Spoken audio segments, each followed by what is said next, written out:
Okay, this is going to be a WWE RAW rewind for the year of 2004. What a year this was. First part of the video, I'm going to start off like this. I'm going to quickly recap each and every month. I'm going to give you what I think is the match of the month. And then I'm just going to quickly read some of the highlights of the month. And, you guys could decide if, what feels like the most eventful month of 2004. So we're going to get right down to it. We're going to go back to January. The match of the month for January, really no competition here. It's for the Intercontinental Championship, the rematch from Armageddon. This is Randy Orton taking on Rob Van Dam from January 12th. This is where Randy retains. He actually wins with a DDT off the top rope. It's a sick finish. He's playing possum throughout the whole match. It's really RVD's, really the only time maybe mentioning RVD in this whole video. But yeah, who would have thought RVD and Booker T going to Smackdown actually made Raw, opened the door for Raw to actually be a better show. If anyone remembers, this featured that great Austin and Triple H Sheriff promo where Triple H is, making fun of Austin for being the sheriff. We'll talk more about some of these moments a little bit later, but it also featured the Triple H and Shawn Michaels setting up the last man standing match with the coach where they reflect on their history. The segment actually ends with Shawn super kicking the coach. That was a great segment. Austin cuts one of the best promos, one of his last great promos on Foley. And, I basically said, when you spit in the face of Mick Foley, you spit in the face of this business, kind of, tying into relevancy today with Austin saying that it's cheap heat to spit on people. Foley did a really intimidating promo with Orton where he's telling him to spit in his face. One of the best, segments in the Foley and Orton feud. Benoit actually shows up on Raw after winning the Royal Rumble, which, we've seen a million times, but that's an awesome moment. Jericho and Bischoff, Jericho's face turn, opens the door for Jericho to actually do some, stuff with Bischoff as a babyface and Bischoff as a heel, kind of tying into their, hatred from the WCW days when Jericho, left WCW. So in January, we're building up Triple H and Shawn for the Rumble. We're slowly building up Jericho, Trish, and Christian in the soap opera storyline heading into WrestleMania. Obviously, we're still building up Orton and Foley. The Dudleys are feuding with Flair and Batista. And, we're getting Bill Goldberg ready to be the number 30 entrant into the Rumble. So that's January in a quick little nutshell. And moving on to February in 2004, the match of the month, without a doubt, without a doubt. That's I don't know. That's like a Bret Hart saying that became a bad habit. But Chris Benoit and Shawn Michaels from February 16th, the first time ever. This actually ends with Shawn beating Benoit with the super kick after Triple H actually comes out to distract Benoit. But first time you ever got to see them wrestle. Awesome match right here. What I want to mention that really stands out here is, Bischoff and Triple H are actually in the ring to open up the show. And Bischoff was actually thinking about canceling the match in the storyline. And just a little bit of doubt creeped into the fans' heads, and they just started booing like crazy. There was so much excitement to see this match. Obviously, I think this match is a little bit overshadowed by, their next match. But hey, Benoit and Shawn, definitely the match of the month, without a doubt. So some of the most eventful stuff that took place in the month of February, obviously we're building up Goldberg and Brock. You get to see Brock actually attack Austin on Raw. I thought that was definitely a great moment. Vince makes the announcement that Austin's going to be the guest referee at WrestleMania 20. Austin's the one that gave gave Goldberg the ticket for No Way Out. So Brock gets his revenge on Austin, attacks him, and actually steals the four-wheeler that Austin was coming out with. Benoit and Flair, they do a great segment on the highlight reel, kind of continuing their discussion from the Rumble, where Flair is basically telling Benoit, "You're the greatest wrestler ever, but you're always going to finish in second place. You're never going to win the big one." And Jericho even says, they said I couldn't win the big one, but maybe it's the same is true about you, Benoit. So great segment there. Really one of the best highlight reels of the year. Cool to see Jericho and Benoit finally reunite after, I don't think they saw each other, since 2001, at least on TV. Okay, obviously we're building up to Triple H, Benoit, Bischoff, Shawn Michaels. We're trying to get the paperwork set for WrestleMania 20. Triple H is paranoid that it's going to be that he's possibly going to defend the belt twice at WrestleMania, and then he gives us the Yokozuna analogy where Yokozuna ended up losing the belt at WrestleMania 10. I always thought that was a great promo. One of the things I love about Triple H is he's a wrestling historian, so he knows about all this shit like the back of his hand, like some of you guys, and so that's what I love about Triple H. Orton actually calls out Foley. There's some incredible Evolution beatdowns on Foley where you get to see him all black and blue and everything. Goldberg and Austin and Heyman and Vince. God, this was an awesome segment. One of the best segments of the year. Heyman was great. Oh, Paul Heyman. And he's calling Goldberg, Mr. Goldberg, sir. Vince's facial reactions to Heyman were, off the chart here. You get to see Goldberg and Austin in the ring at the same time. I thought Heyman stole the show, though. You have to see it to believe it. Triple H responds to the triple threat announcement. Christian and Trish do some backstage vignettes. Christian, the highlight of this whole Christian, soap opera, he actually says to Trish, he actually tells him to if I lay down for you, will you lay down for me later on? And then he's like, oh, I'm just kidding with you. And JR does a really good sit down with Mick Foley. Obviously we're heading into WrestleMania 20, so you got Triple H, Benoit, HBK building up, Foley and Orton, Trish, Jericho, and Christian, Kane and Undertaker is being built up. Kane is doing all the microphone work by himself, and then Brock is basically feuding with Austin to kind of, build up the match with Goldberg. So that's February right there. Moving on to March of 2004. The match of the month is Triple H and Shelton Benjamin. This is actually from March 29th, 2004. Shelton is, drafted to Raw, and huge victory for Shelton Benjamin. We'll talk more about this match a little bit later. But Triple H and Shelton had a lot of matches this year. They even wrestled in the last match of 2004, right before New Year's Revolution. But, this is really the only match you're going to remember between them. Shelton gets a huge victory here with the Stinger Splash and the Schoolboy.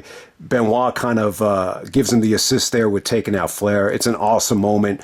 I wouldn't say Shelton's best match, but you could still argue that it's Shelton's, biggest victory, and huge moment to see someone, to see Triple H finally putting over, a younger talent, and, who better than Shelton Benjamin. So when we're going back to March, The Rock returns to help Foley. Kane and Undertaker Kane cuts these promos on Taker with the ring shaking. I wasn't crazy about these promos, but very difficult to build up a feud when, you're setting up Taker to return at WrestleMania 20. Triple H cut some really good promos here on Shawn and Benoit. Not going to be able to win the title because their egos are going to get in the way. Jericho does a great highlight reel with Trish after WrestleMania. It's probably the best promo I think Jericho had cut in years, which is very well documented.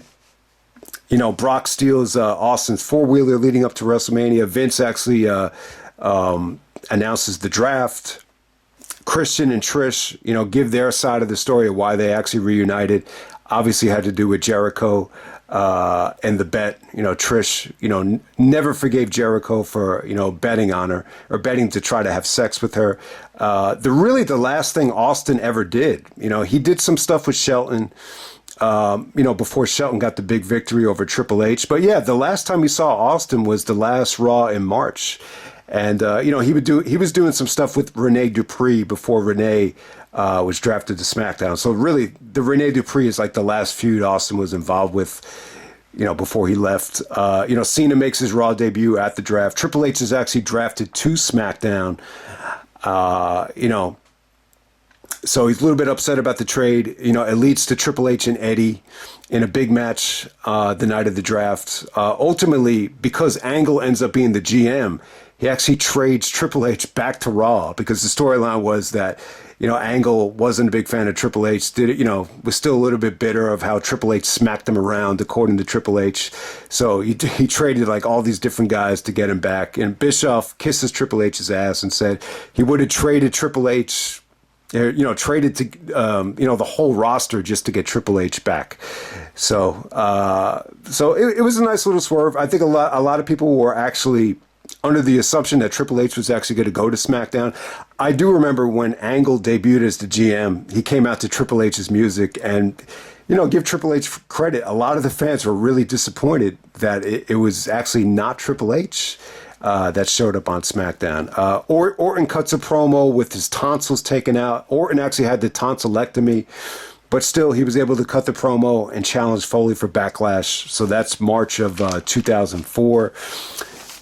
So we're going to April, the match of the month for April of 2004. It's Evolution.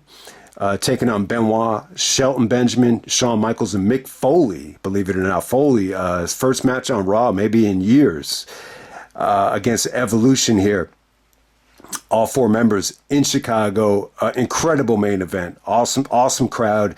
Just the crowd was just hot as hell for this, and the match actually did deliver. So this is one of the best, I think, Evolution tag matches you'll see in 2004. This ends with Triple H kind of sticking himself in the middle between Shawn and Benoit to promote the Backlash main event. And I got to say, Shawn Michaels' facial reaction here is incredible. It's priceless. It's funny as hell. It's one of the funniest moments of the year. He just kind of gives a look like, oh, this is kind of awkward, because Triple H just kind of comes in the middle of them and just starts, I don't know, just the way he was looking. It was just a little bit cheesy. But hey, you want to sell the pay-per-view, so you definitely understand it.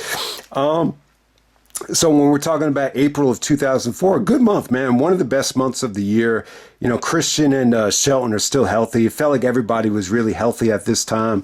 Really got into a nice groove after WrestleMania. Foley cut some incredible promos on Orton, featuring the rocking chair promo, the Barbie promo. Benoit returns to Canada in Calgary. First time that he said he was for real. Benoit gets on the mic and kind of, taking a shot at the doubters that said that he couldn't do it. He couldn't win the Rumble. He couldn't win this, couldn't win that, would never win the big run. But he basically says that he's for real. Shawn comes out in Canada to challenge him to set up the showdown in the desert. So that was definitely a great moment for Benoit. That whole weekend, in Edmonton and then in Calgary and then at the Hart House, and obviously they filmed the DVD there. So great moment for Benoit in Canada. Randy Orton actually spits in Harley Race's face. So, Orton is just a rebel at this time. I think, this is one of the more bastardly things Orton had ever done. Evolution does a vicious beatdown on Shelton after Shelton gets the upset on Triple H. Bischoff actually brings Eugene to Regal. This is what Regal had to do if he wanted to be implemented back on the roster. There's a segment here, and this ended up being the main event, where Bischoff actually acts like he's a principal, and Evolution is actually called into Bischoff's office as if he were the principal of the school. It was a little bit of a cheesy promo, but hey, they were running out of ideas for the main events for some of these Raws. Tajiri was doing some fun stuff with the coach and the Mist. Tajiri even did some Mist stuff with Triple H as well following this. Tomko actually debuts as the problem solver. Kane gets on the mic and starts talking about fear, and he's got to find the sacrifice. This opens the door up for the Lita storyline. And then Triple H is extremely upset that Shawn's going to get a title shot before him, coming off of the triple threat from Backlash. Moving on to May of 2004. Easily the match of the month. Chris Benoit versus Shawn Michaels, May 3rd. It's got a classic Raw review, so everybody knows how good that match is. From Phoenix, where Shawn Michaels was born. So, they had the match in Backlash where, Benoit goes back home. So it's a nice little change of pace to see Shawn back in the state that he was born in. I don't really know if it, made that much of a difference in terms of the crowd reaction. But when we're going back to May, Randy Orton and Shelton, start working together. There's a great moment for Shelton. Randy Orton's talking about no stopping Evolution. There's no stopping Randy Orton. There's no stopping this, no stopping that. And then this is the first time they play the new Shelton Benjamin theme song. And then all of a sudden you hear, "Ain't no stopping me, what?" And then Shelton comes out. Randy and Shelton cut their promo. There was some racial dialogue here as well, where Orton says, "That's the problem with you people. Give you an inch and you take a mile." This is where it happened. Rock actually comes back to help Eugene with the coach. This is where you saw the popcorn fart stuff. Kane cuts a promo on Benoit talking about how he envies him. Kane forces Lita. Lita reluctantly says yes.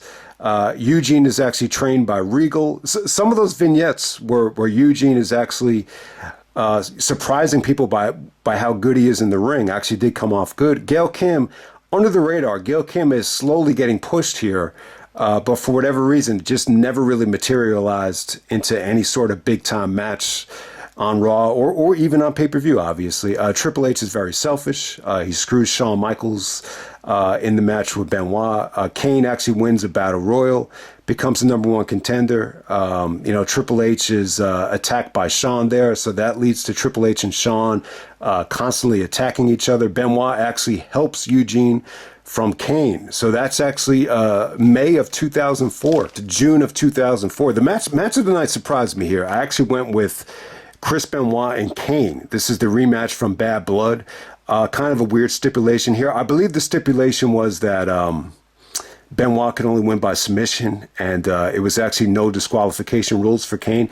Ended up being pretty damn good, though. Very, very satisfying. I would definitely say just as good as the Bad Blood match. It just surprised me at how good it was. So definitely check that out. So when we get to June, there's a highlight reel with Eugene and Evolution, really planting the seeds of, Triple H trying to take advantage of Eugene. There's an awesome Rock and Randy Orton promo. The first time they really meet on the mic in Miami. It's an incredible promo. Hopefully I talk more about it later on in the video. Triple H and Flair cut a promo on Eugene's talent and how Eugene can help Evolution. Kane actually snaps on Shawn Michaels. This really made no sense to me, other than this was just a great way to write Shawn Michaels off of TV so he could get some rest. It does never really made sense to me why, Kane would ever give Triple H a pass and just beat up on Shawn, but, that's what it was. Lita actually starts improving. You could definitely see her, getting a little bit better at this time. She actually does pin Trish. I don't know what it was. It definitely took Lita a little bit of a long time to really get into a groove, after some of the injuries. But, it finally started to happen, I think, at the end of the year. Bischoff actually wants Triple H to beat up Eugene. He's basically being forced to put Eugene on the roster because of his sister. So, he basically wants Triple H to do the dirty work and just beat him up. But Triple H has other ideas. Lita's actually pregnant. Matt is upset that Kane is the father. Benoit is trying to protect Eugene in the midst of all of this. I also think, I think a lot of the reasoning as to why they, were so heavily involved with Eugene in the storylines, I just think they really thought, maybe Benoit would be more of a sympathetic babyface and people would look at him as more of a hero if he went out of his way to, protect Eugene like he was Superman trying to protect, Lois Lane. Maybe you want to say that. Triple H is actually using Eugene to get the championship, as we saw Vengeance. Lita actually screws Kane. Kane resists, because of the baby. So we're getting a lot of, soap opera stuff between Lita and Kane, which I really didn't care for. I definitely think it's one of the worst storylines of the year. I think the silver lining is it opened the door for Snitsky to do some fun stuff. And then we're moving on to July of 2004, the match of the month, easily Benoit Triple H Iron Man match from July 26. Easily the match of the month. I'm not crazy about the match overall, but if it's Benoit Triple H for a whole hour, I still think it's, definitely one of the best Raw matches of the year, maybe one of the best Raw matches ever. This is where they do this month, they do the musical chairs in Winnipeg, which Jericho actually wins. It's a funny ass segment though. The fans are a little bit pissed that the winner of the match, was going to get a title shot. They got pissed when Eugene was the GM at the time and said it was going to be the Intercontinental Championship. So Randy is actually pissed that Eugene is the GM. Triple H and Edge actually cut a promo on that show, and this is where Edge says that all of Evolution is going down one by one. You're all going to fall. A lot of people thought, Edge cut some corny promos. That was probably one of them, but I actually liked it, though. Flair and Hurricane do a, backstage pre-tape on Flair's book, which ended up being really good, where Hurricane's basically like, it's not as good as, not as good as The Rock's book, definitely not as good as Mick Foley's book. So Flair's book really caused a lot of controversy here, obviously because of the glorified stuntman comments about Foley.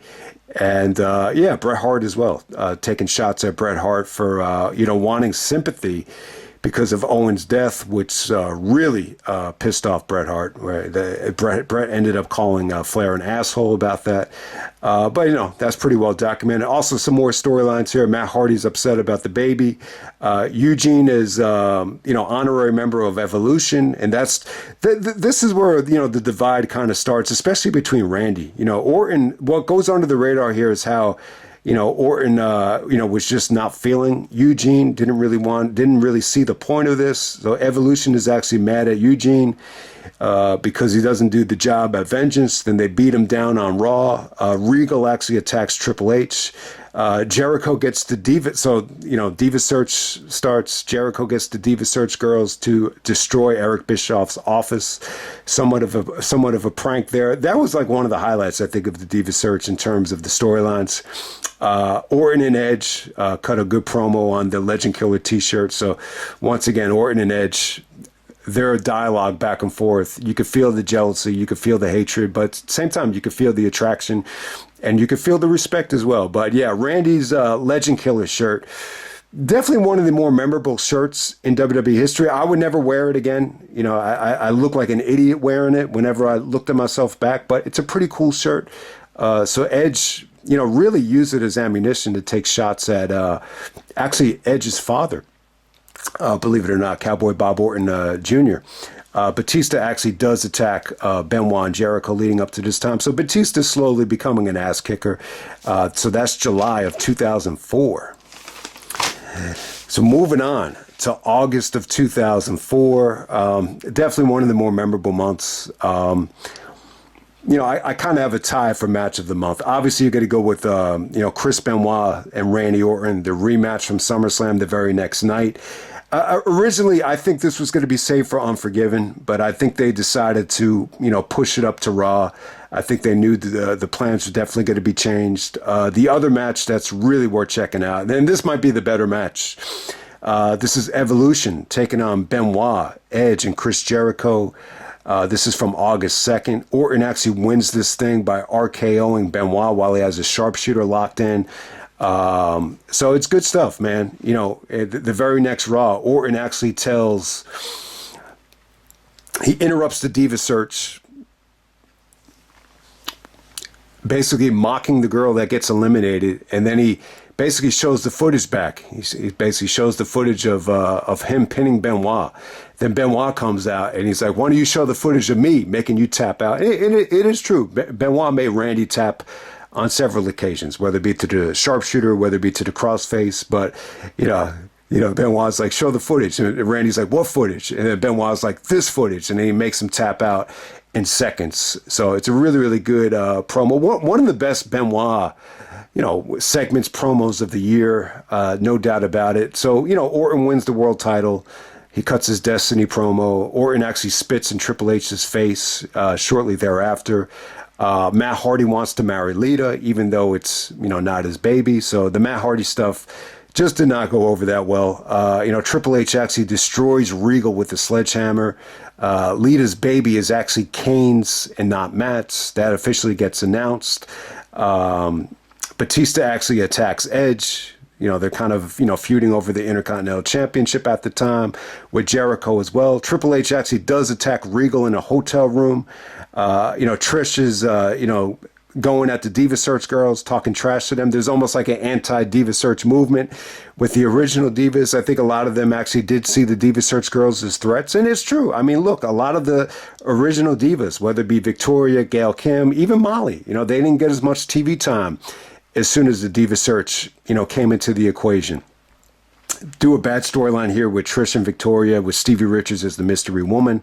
I'm sure you guys love that. Matt Hardy actually helps Edge beat Kane, and Lita cheers on. I mean, the irony there. Matt Hardy helps Edge, and we're not even a year up until the swerve where Edge is going to actually cheat, with Lita. Evolution actually does turn on Randy Orton, obviously one of the best moments of the year. Orton actually does this great promo where he's basically showing everybody that it was all about Triple H, all these different portraits of Evolution. There's actually the wedding from hell, one of the hottest Trish moments ever, where Trish comes out with I don't know, there's something about girls in wedding dresses just looking like sluts that turns me on. And I got to say, Trish looked good as hell there. She interrupts the wedding, basically insinuating to Lita that she couldn't wear black. Basically said, you should have opened up your heart just like you opened up your legs.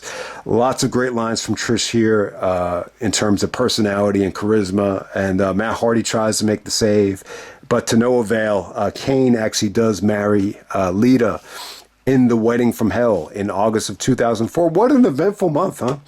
Eventful month, to say the least. Even though, booking wise, maybe they didn't make the right decisions. It's definitely an eventful month, no matter how you look at it. All right, so we're moving on to September of 2004. The match of the month is Shelton Benjamin, Chris Benoit, and Randy Orton taking on Evolution from September 20th. All right, so this is a match I didn't really remember that much. I just had to choose something here. This stands out. Orton got an incredible hot tag. I think this is around the time where Orton actually comes out of the cake. So that will be my match of the month. Tons of Evolution tags. That's why it's going to be tough to really narrow down this list. I'm more of a one-on-one guy. So, I know there's other guys that probably, know the year a lot better than me that, will place a lot of the Evolution tags higher. But yeah, some of the stuff that took place this month, Bischoff actually strips Edge of the Intercontinental Championship due to the groin injury. Christian returns to beat up Jericho on the highlight reel. Snitsky ends up killing the baby. He cuts his "It Wasn't My Fault" promo with JR. Christy Hemme wins the Diva Search over Carmella. Hot moment for Christy. Triple H actually destroys Eugene in the cage. Lita's joint property, because of the marriage, puts Shawn Michaels back into the equation at Lita's request. Edge is bitter at Bischoff for the favoritism to Evolution. Evolution actually chases Randy out of the cage after Randy has a cage match with Kane right before Unforgiven. Orton actually comes out of the cake in the Triple H victory celebration. Lita actually gets hurt while pregnant. Snitsky actually pushes Kane onto Lita. That kills the baby. Christian actually attacks Shawn Michaels here. So we get a little bit of a Christian-Shawn Michaels feud leading up to Madison Square Garden. Shelton and Benoit actually save Randy Orton. So Randy's babyface turn gets him in good graces. Lita actually loses the baby, and Kane is upset at all the doctors after they actually do lose the baby. You get to see Kane dressed up very nicely while he's at the doctor's office. So we're going to move on to October of 2004. The match of the night, it's Christian taking on Shawn Michaels at Madison Square Garden. So they booed Shawn at WrestleMania 20. Here, Shawn gets a hero's welcome. This is a great match. Shawn and Christian deliver an awesome match here. Christian is a huge fan of Shawn Michaels. These two guys had great chemistry. Lots of mutual respect between the two. Shawn actually, was kind of cracking up at Christian during some of these promos. So yeah, this really got Shawn's juices flowing. But you guys might forget, they actually did some Shawn Michaels and Chris Jericho matches as well. Actually, in September, they actually did Shawn and Jericho. Once again, that's almost like they're forgotten Shawn Jericho matches. But actually, the Christian match was probably the highlight of this whole month. Yeah, the ending was sweet as hell. Shawn actually does win with the super kick. So when we're going to October, we have Taboo Tuesday on the horizon. Edge is talking about being due for a title shot. Great promo there. Orton, wants to face the real Ric Flair, not the one that took a back seat during the Evolution days. Orton is actually thrown out of Madison Square Garden. Bischoff explains the fan voting. He's going to actually face Eugene. Rosie, they didn't go all the way with this, but Rosie actually turns on the Hurricane. What looked like it might be, I don't think that ever, came to anything, but that's not really that important. Snitsky and Kane feud over the dead baby. Edge is talking about how Shawn and Benoit are being overpushed. So they do a lumberjack match with Jericho and Triple H. This features Randy, coming back to the arena and RKOing the lumberjacks. This got a lot of criticism at the time. I remember the next day in school, people were like, man, they're over pushing Randy. They're trying to make him out to be like an Austin. Even some of the gym teachers were a little bit disgruntled over that. Bischoff actually lets the inmates run the asylum, kind of leading to Survivor Series. Christian attacks Shelton Benjamin. We'll get to see an anti-evolution movement with Bischoff implementing the stipulation for Survivor Series. So that's October 2004. Moving on to November of 2004, the match of the month. Without a doubt, we're going to go with Triple H, Benoit, and Edge, November 29th. I think that's easy. Triple H actually loses the belt here. Randy's actually the general manager. At the time, Orton actually has a stipulation here that he actually lost to Flair the night after Taboo Tuesday. And, if he won the match, he got a title shot against Triple H. If he lost the match, he could not challenge Triple H as long as Triple H was champion. So he had to find the way to get the belt off of Triple H. Randy's the GM. His team won complete control of Raw for the next 4 weeks while Bischoff is on vacation. So Randy actually attacks Triple H during the triple threat match. Benoit and Edge, they kind of do like that taker and angle finish where Benoit has Edge locked in the crossface. Edge reverses it into a roll up. Benoit makes Edge tap as Edge actually pins him. So there's two referees out there. Earl is out there. I think Kyoto's out there. They both can't decide who the winner is. So then the title is officially, eventually it's going to be vacated. So also in November, Bischoff and Flair do an anti-Evolution promo where Bischoff is finally sick of kissing Evolution's ass. Basically tells Flair, what is kissing Evolution's ass for the last 2.5 years actually got me. I actually liked it. I actually liked the Bischoff haircut and the face turn. I think this is some of the best work Bischoff had done as GM. Hassan and Daivari actually debut on Raw on November 1st, so you get to finally see them. Triple H is actually worried about Snitsky and Edge leading up to Survivor Series. This leads to the great segment with Batista where he leaves the world title behind, and Batista is actually looking at the world title. That was key, and really kind of set the tone for Batista's career, to be honest with you. Triple H and Maven do one of the best promos of the year with the Evolution invitation. Maven actually books himself to challenge Triple H when he's the GM for the championship.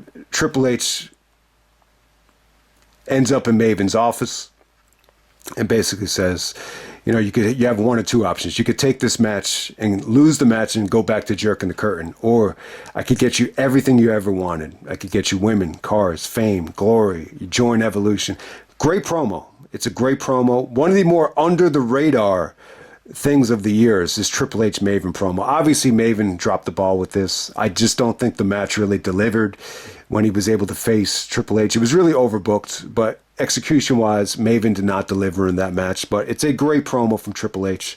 It's one of the best things he did all year. Trish actually breaks her nose from Lita at Survivor Series. The inmates are running the asylum. Christian actually feeds Shelton Benjamin to Viscera here. So you get to see Christian and Shelton feud for the IC title. Edge actually screws Benoit out of the tag titles after Benoit single-handedly won them. So that's how Edge officially, turns heel, to say the least. Trish and Lita, they do this kiss of death segment where Trish is actually calling Lita the kiss of death with all the bad luck that she's had, with Matt Hardy, with Kane and the wedding. Batista actually pushes Flair, after they lose a match here. So, Triple H actually takes the night off, and it causes Batista to lose, and it really frustrates the shit out of Batista. So yeah, long-term, good, slow booking there. Really, really key with the Batista face turn. He actually pushes Flair the night Triple H decides not to show up to Raw. Snitsky actually punts the baby in front of Lita on the highlight reel, one of the funniest moments of the year. The Simon system. Simon Dean is actually getting TV time. These are some of the worst things of the year, in my opinion. They were pretty controversial, though, and he did kind of strike a nerve with all the fat shaming and all the insults. Batista stares at the world title after Triple H is pissed. Obviously, I just talked about that. But yeah, that's November 2004. Yeah, we actually got some more stuff to talk about. Yeah, November was probably I would definitely say this. I think the best part of the year is the Survivor Series aftermath. I think it felt fresh. You know, yeah, Maven, Benoit, Randy, and then Jericho himself, you know, run the show. I think it was definitely a fun time. Led to some fun matches, some good storylines. I would definitely say it's a fun time for the year. Edge and Christian kind of put the nail in the coffin on their tag. They actually did team up here. This is the first time Christian ever mentioned "That's how I roll." That became an incredible catchphrase for Christian over the years. He was finally able to debut it there. Edge actually sticks the middle finger up, and he does the 5-second pose. He does the 5-second pose, and it ends with the middle finger, kind of putting an axe to, you know, being a tag team wrestler, being a tag team champion. Edge just got sick of it. He didn't want the tag titles. He wanted nothing to do with Christian. He just wanted to move on and focus on the world title. They do these promos with Maven. Benoit and Jericho do a great promo with Maven. You know, Benoit is going to get a little bit of mixed criticism here. Jerry Lawler actually shitted on Benoit after the promo was over about how he got up in his face and was just too intense. But, you know, Benoit was great here. This really reminded me of the Mickey and Rocky before the Clubber Lang fight, when Mickey was sick and he passed out, and, you know, Rocky said to Mickey, he's like, you know, Mick, what am I supposed to, or he said to Adrian, what am I supposed to do? He's like, after all these years, you don't know what to do. You know, Maven actually said to Benoit and Jericho, he's like, what am I supposed to do? And Benoit's like, you know, I wrestled 18 years to win the world title, and you're finally getting a title shot after 2.5 years, and you're asking me what to do? So it was a great promo from Benoit. You know, he says, it's not about the women, it's not about the cars, it's not about the money, it's about the passion. It was a great promo from Benoit to Maven. It was definitely one of the best things he was involved with this year in terms of microphone work. And I know Benoit's promos aren't for everybody. I didn't think he was great with the Taboo Tuesday build-up. One of the best moments of the year, Trish, Shelton, and Vince, the interracial football parody to open up Raw. I think that was on November 22nd. If you haven't seen it yet, it's one of the best things of the year. Trish actually has the face mask on her nose, and Vince was great there. I gotta say, awesome, funny as hell promo. I got a lot to say about it. Hopefully we could fit it in for the rest of the video. I got a really funny story to tell about that segment. Triple H actually fakes the injury so he could get out of the steel cage match with Benoit. And they fake the injury with Batista attacking him. They fake the injury with, the doctors. You actually see Triple H pay off the doctors. He has his shirt ripped off. Him and Batista start laughing about it. And basically they're kissing each other's asses about how great actors they are. But this opens the door up for Vince to come back and, definitely get involved. Maven actually does turn heel. He doesn't join Evolution, but he actually attacks Eugene after Eugene actually eliminated him from the Battle Royal. And Triple H actually loses the world title here in the main event of November 29th, as he doesn't even get pinned. And then we're going to wrap it up. We got December 2004. I'm going to have to go with Trish and Lita as the match of the month. The first time the women have ever, main evented, Raw. And, when this happened, man, if this happened today, it wouldn't be that big of a deal.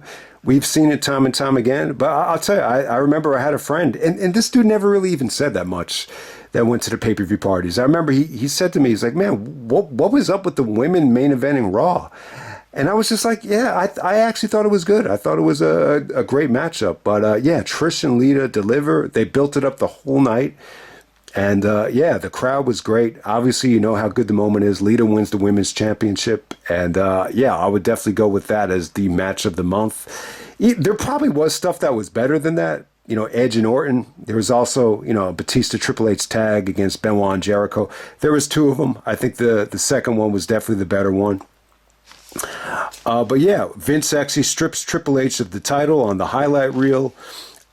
Bischoff announces the Elimination Chamber for New Year's Revolution. Vince dumped the vacant title situation in the Bischoff's lap after the vacation. You know, they do a backstage thing where Triple H and Benoit and Edge are debating, and then they end up fighting for who should be rewarded the world title. Triple H was under the assumption that he should just be given the world title back. Benoit was adamant that, you know, Bischoff does not reward the world title and books a rematch. Basically tells Bischoff, if you give Triple H that belt, you're as spineless as everybody says you are. Great promo there from Benoit. Batista tells Triple H to stay cool and not to humiliate Bischoff before he comes back, because he could end up screwing himself out of the world title. So yeah, a lot of great dialogue there with Batista showing confidence and a lot of humility to Triple H. Lita actually saves Christy Hemme from getting beaten up by Snitsky to set up Kane's big return at New Year's Revolution. And the highlight of all of this, man, they end the year. Triple H actually loses the Beat the Clock challenge. Batista wins it. He ends up beating Rhino in 3 minutes and 2 seconds. Triple H is not able to put Shelton away in time. He still beats Shelton. You got all the New Year's Revolution guys in the chamber out there. Orton, Jericho, Batista, Edge. They're all out there. They're all kind of just sitting together. And then Bischoff announces that Shawn Michaels will be the guest referee for New Year's Revolution. It's great. Everybody gives a negative facial reaction because they all have a lot of tension, a lot of history with Shawn Michaels. Edge especially, because he's actually feuding with Shawn at the moment. But Triple H steals the show here. When he sees Shawn Michaels as referee, he starts screaming, "No!" I mean, it's an incredible facial reaction from Triple H. It's one of the best things Triple H had ever done. I got to say that. I mean, I got to give Triple H credit. I mean, every single little thing was about the world title. He didn't give a shit about promoting the book. He didn't give a shit about promoting the movie. It's like, all right, let's just get on.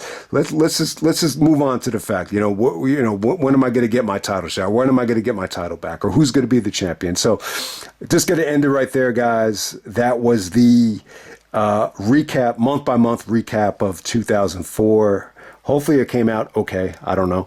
And we'll move on to the next part of the video. You can follow along in the time codes and just jump right to whatever part of the video you want to jump to. Okay, next part of the video. This is going to be the top 10 promos of the year. I tried to narrow this down to 10. Man, it was really tough though. But I definitely think these are the 10 best promos of the year. I tried to go with a little bit more serious promos here. Maybe we'll do a section at the end of the video with the top 10 funniest promos or funniest moments, because there's some funny stuff that happened this year as well, but this will just focus in on serious effective promos. At number 10, I'm going to go with Randy Orton. This is the Destiny promo the night after SummerSlam. Orton comes out with the new belt, proclaiming that he's they're telling everybody that he's the youngest champion ever at 24 years old. This is the promo where he actually tells all the 24-year-olds to stand up and take off your shirt.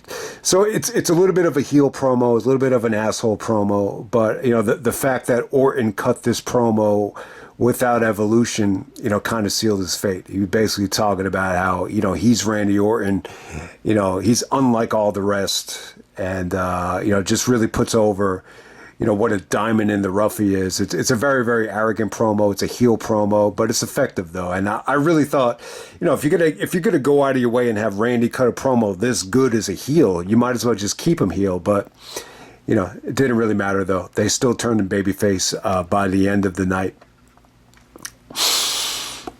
At number 9, we're going to go with Eric Bischoff. This is Bischoff's Anti-Evolution. This is almost like a pre-tape backstage. Most times I want to keep these to live in the ring with the microphone, but there's a lot of good stuff that happened backstage. I want to show those some love as well, but this is just too good to pass up. So Bischoff does a segment with Flair where it's an anti-evolution promo. He basically tells Flair, what the hell did kissing Evolution's ass for the last 2.5 years absolutely get me? He got me absolutely nothing. He basically tells Flair, he said, what happened at Taboo Tuesday? You guys didn't help me when I got my head shaved, so why should I help you? He basically says, I'm going to take a month off. I'm going to take a vacation. I'm going to let the inmates run the asylum. So it was cool. It was definitely a nice change of pace for Bischoff. Bischoff, for whatever the reason, he just looked a lot better without the fake hair. I just think he looked more confident. And, you could definitely see something switch in Eric Bischoff's personality. And I like that there. Plus, you have a lot of history there with Bischoff and Flair, going back to the WCW days. So, and the other thing is, too, that kind of goes under the radar. Bischoff is not really a big Triple H guy. Like, I think he was on the record of just saying that he never really, got what all the hype was, even though his job was to kiss, Triple H's ass.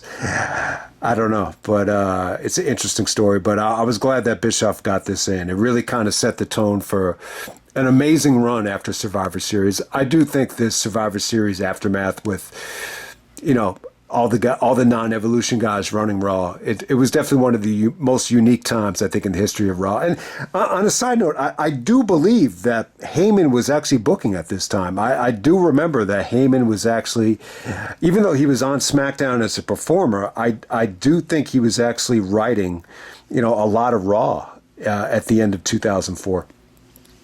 At number 8, we're going to go with the Jericho highlight reel with Trish. There was a couple of them, but I do feel like Jericho definitely had some great moments here with Trish where you could feel him get the momentum back and the fire back. Obviously, one of the highlights of Jericho's career is just the trash talking to Stephanie. I always enjoyed, Jericho talking trash to Steph. I think Steph definitely made those work a little bit better than Trish because they were a little bit more natural for Steph. But hey, this was one time where Jericho let it all out against Trish. Trish basically said, "You're not even in my league. I'm a 3-time Babe of the Year." And Jericho responded back by, "Isn't Babe a talking pig?" Basically telling Trish that, you've been doing all the blowing around here, sister. So there was a lot of things that Jericho was able to, play off of Trish, plus the rough stuff with the barking like a dog.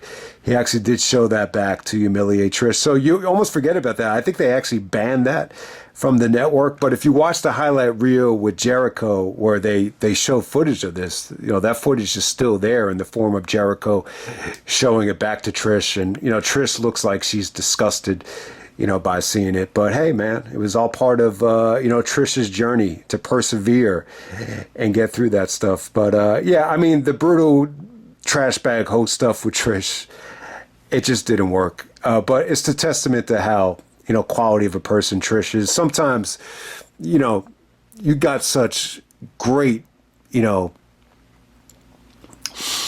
attributes as a human being. It's very difficult to say these types of things, if it doesn't really fit that person. And I think with Trish, it's tough to call her a trash bag hoe. It's tough to call her a slut. It's just, sometimes it just doesn't feel right. And with Trish, I don't think it ever felt right. But hey, man, Jericho was on fire, at least for that one night right there. The Babe of the Year promo, I think you could kind of call it that. At number 7, we're going to go with Ric Flair.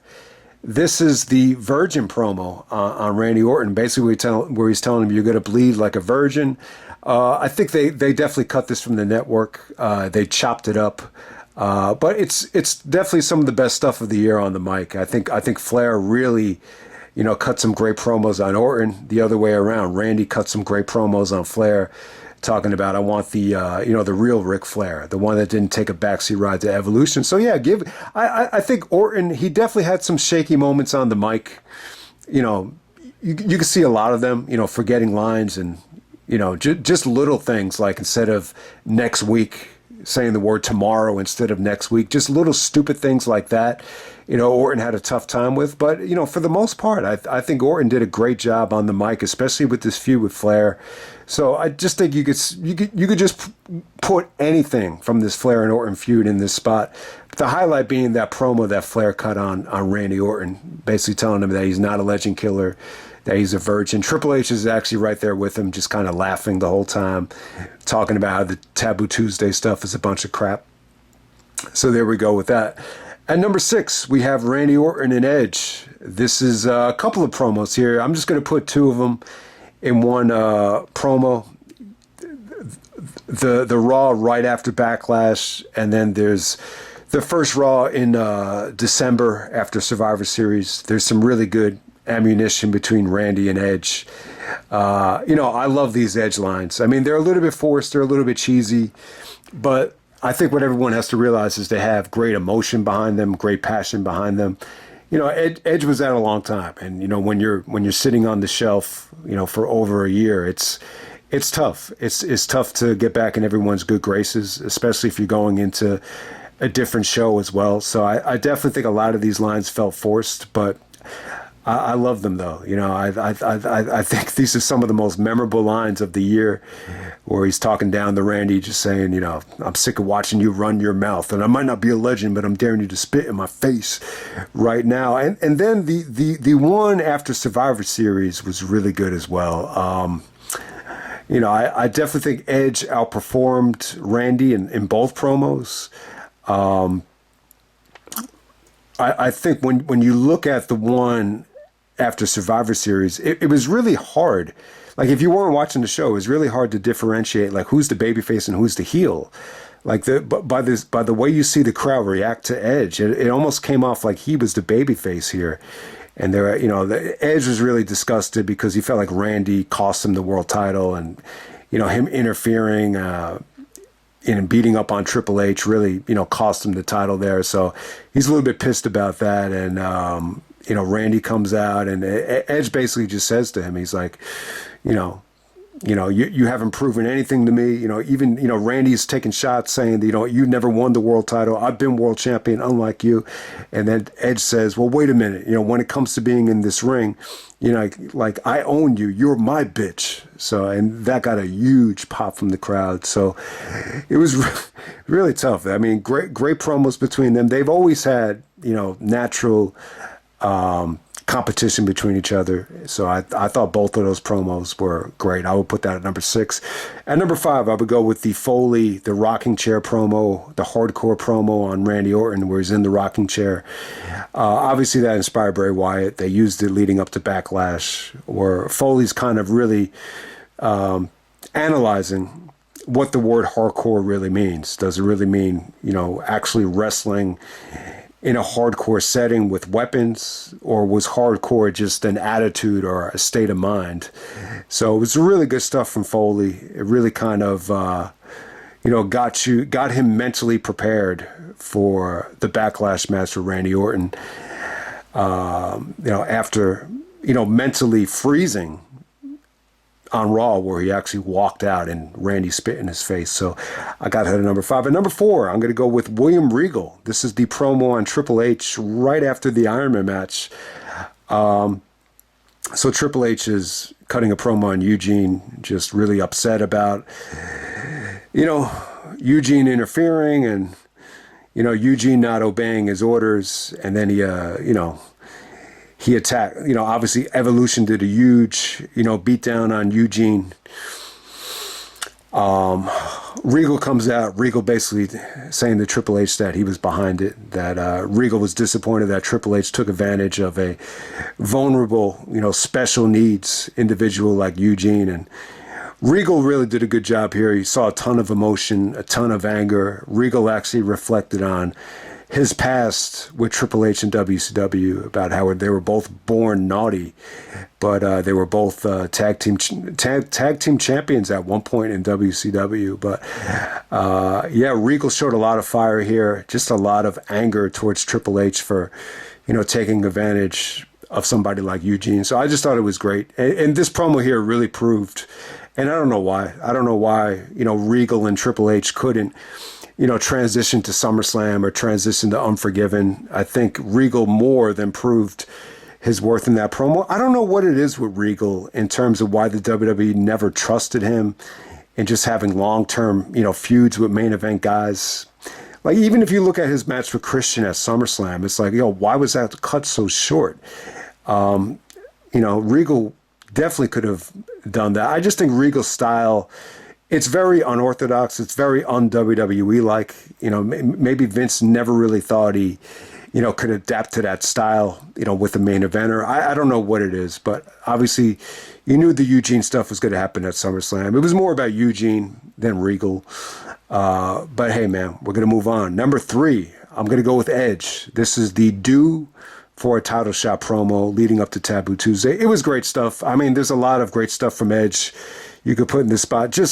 You could put everything leading up to Taboo Tuesday. The Taboo Tuesday show itself, with Edge basically saying, Benoit and Shawn have had 1 million title shots. I'm due for a title shot. I've never gotten a title shot before. I'm, a 10-time tag team champion. I've been King of the Ring, Intercontinental Champion, and I've never had a title shot. And you could just see Edge's really, you could just feel it in your heart with this Edge promo that, he legitimately, cared and was obsessed with, being world champion. And in his heart, he just felt like it was finally the right time. And obviously, he played it up a little bit, like he was blaming the fans for it. Yeah, I as a heel, it's tough to win the voting here, especially when you're going up against fan favorites like Shawn and Benoit. I think it's a little bit unrealistic if Edge really thought he was going to win the voting here. He didn't technically turn heel until Taboo Tuesday, but he was acting like an asshole leading up to Taboo Tuesday. But still, it was a great thing to feed off of to turn heel. It was a great vehicle for him to just kind of, it just gave him something to work with to actually turn heel. You could hear the boos at SummerSlam. You heard the mixed reaction against Orton. Made all the sense in the world. I think Edge really, naturally fit for being a heel. New change of direction, new theme music. We're off to the races. Taboo Tuesday was huge for Edge. Number 2. I'm going to go with the Triple H and Maven Evolution Invitation. Unbelievable promo from Triple H. Great versatility, great manipulating, great acting.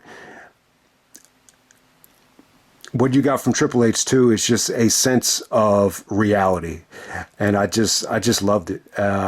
This has ties going back to Tough Enough.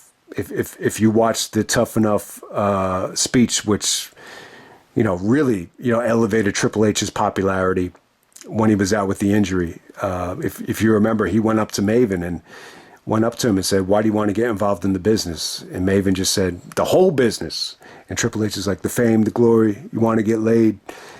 So fast forward a couple years later, this is a promo where Triple H is, basically playing the devil and saying, "I could get you everything you've ever wanted.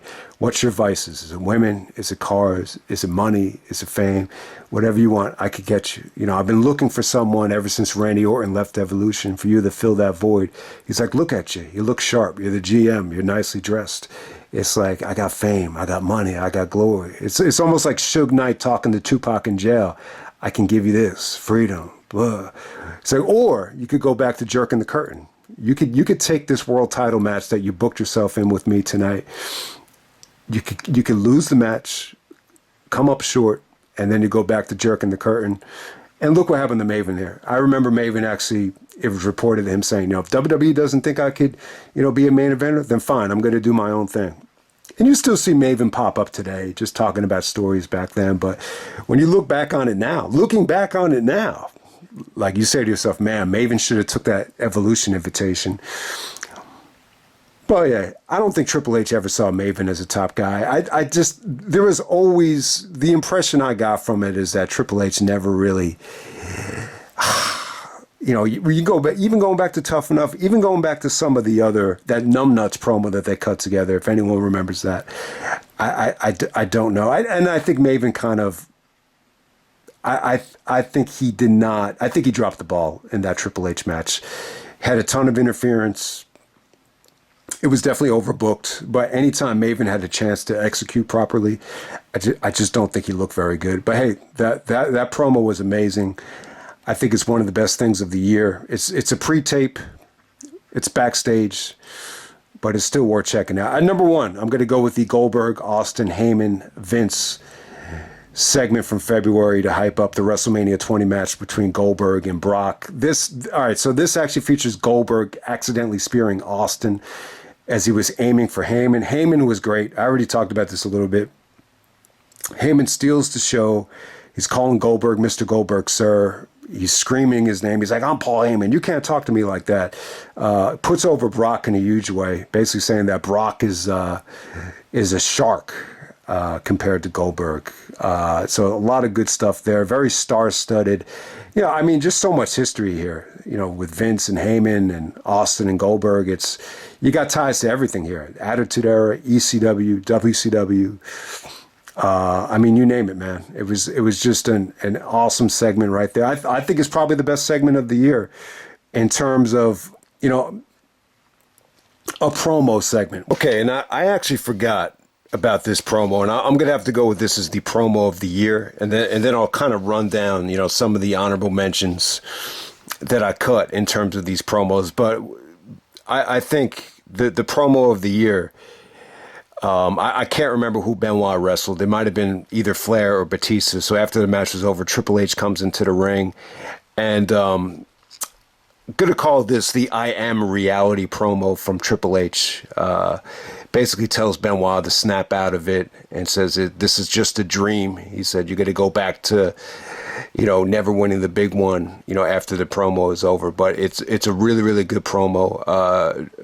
Triple H did some great storytelling here where he basically, related to what Benoit was going through his whole career, the great matches, all the time in the gym, all the time training, wrestling all over the world. I think he did mention Japan, Mexico, all these different places. And, it's all going to culminate at WrestleMania 20. And then he basically says, snap out of it. He says, when you're looking at me, you're looking at reality. And he basically says, I am reality. And then JR was great here. He goes like, he's a son of a bitch if you ask me. So I definitely think it was one of the best promos, maybe the best promo of the year, the Triple H Benoit promo in the ring. Benoit doesn't really say much. You could just see him, get a little bit angry and, show different emotions during the duration of the promo. But it was great stuff, and really painted a picture of just how important the WrestleMania 20 match was going to be. And, Triple H just did an incredible job with it when he said, I am reality. It just got up in his face, just really, really good stuff there. So I think, possibly the best promo that Triple H cut all year. I mean, he was involved in a lot of good stuff with whether it be dialogue, whether it be backstage confrontations, screaming at Bischoff, the different levels of acting with Eugene. But I think this promo with Benoit was definitely on the money. So so some of the stuff I cut from this year, the Austin promo on Foley about the spitting, I thought was really good. The Triple H and Shawn segment with the coach, where they're basically using the analogy of a wagon, to what they did with WWE, dragging this wagon, and then it ends with Coach getting super kicked by Shawn. The Benoit and Flair promo from the highlight reel, I thought was really, really good. Flair was definitely great there. Flair definitely had some great moments on the mic. I think this whole year, especially with Benoit, definitely against Orton. Some of the stuff that he did with Batista and Bischoff was must-see stuff. I think that's where Flair's value was on the microphone this year. No, there's no doubt about it. The Rock Foley "This Is Your Life" segment. You could classify that as more of a comedy promo, but there was some really good stuff there. I think the highlight of that was the film critic.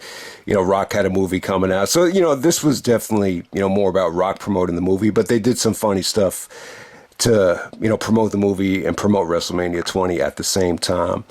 The Benoit promo in Calgary was really cool. I thought, I think Benoit definitely struggled, but I think they gave him, time in that promo because they're in his home province, home area. So, you knew the fans were going to get behind him no matter what. There, Sean interrupts it, so you get Benoit and Sean in Canada to promote their Raw match. So I definitely think that's a great promo, especially if you're a Benoit fan. The highlight reel with Eugene and Triple H, giving Eugene all these Evolution gifts and Triple H shirts. Really well done stuff. I just think the whole thing with Triple H really putting on this act to possibly use Eugene as a way to get the title back, because I think if you look at the Eugene stuff like this, Triple H really knew he wasn't as good as Benoit, so he knew he needed to kind of manipulate Eugene, and Eugene even said that Triple H is his favorite wrestler, so that I think that will be your argument for finding any sort of enjoyment out of the Triple H and Eugene chemistry or feud, whatever you want to call it. The Rock and Randy Orton stuff in Miami, I thought was good stuff. You could classify that more as comedy. The Triple H Edge promo in July, right before Vengeance, with Edge basically saying he's going to take down Evolution one by one. Funny stuff, but at the same time, I think any sort of Edge Triple H promos always had good tension between them. It's just a shame that you never got them to kind of execute a big money match at a big stage. Trying to think what else did not make this list. The Triple H and Flair voicemail on Bischoff was funny as hell. My brother loved that promo. He just thought it was funny as hell about how, Triple H was like, it's not about Snipes. It's not about Jessica Biel. It's not about Ryan Reynolds. It's about me. And then Flair is in the background saying, he's the biggest star in the industry. And Batista basically cuts him off and just forces them to hang up the phone. Don't say something you're going to regret. And so that adds to the tension between Triple H and Batista. So, those are some of the honorable mentions. But I think the best promo of the year, without a doubt, the I Am Reality promo from Triple H to Benoit, where JR, you got to give JR the assist there too. He's a son of a bitch, if you ask me. I definitely think that is possibly the promo of the year.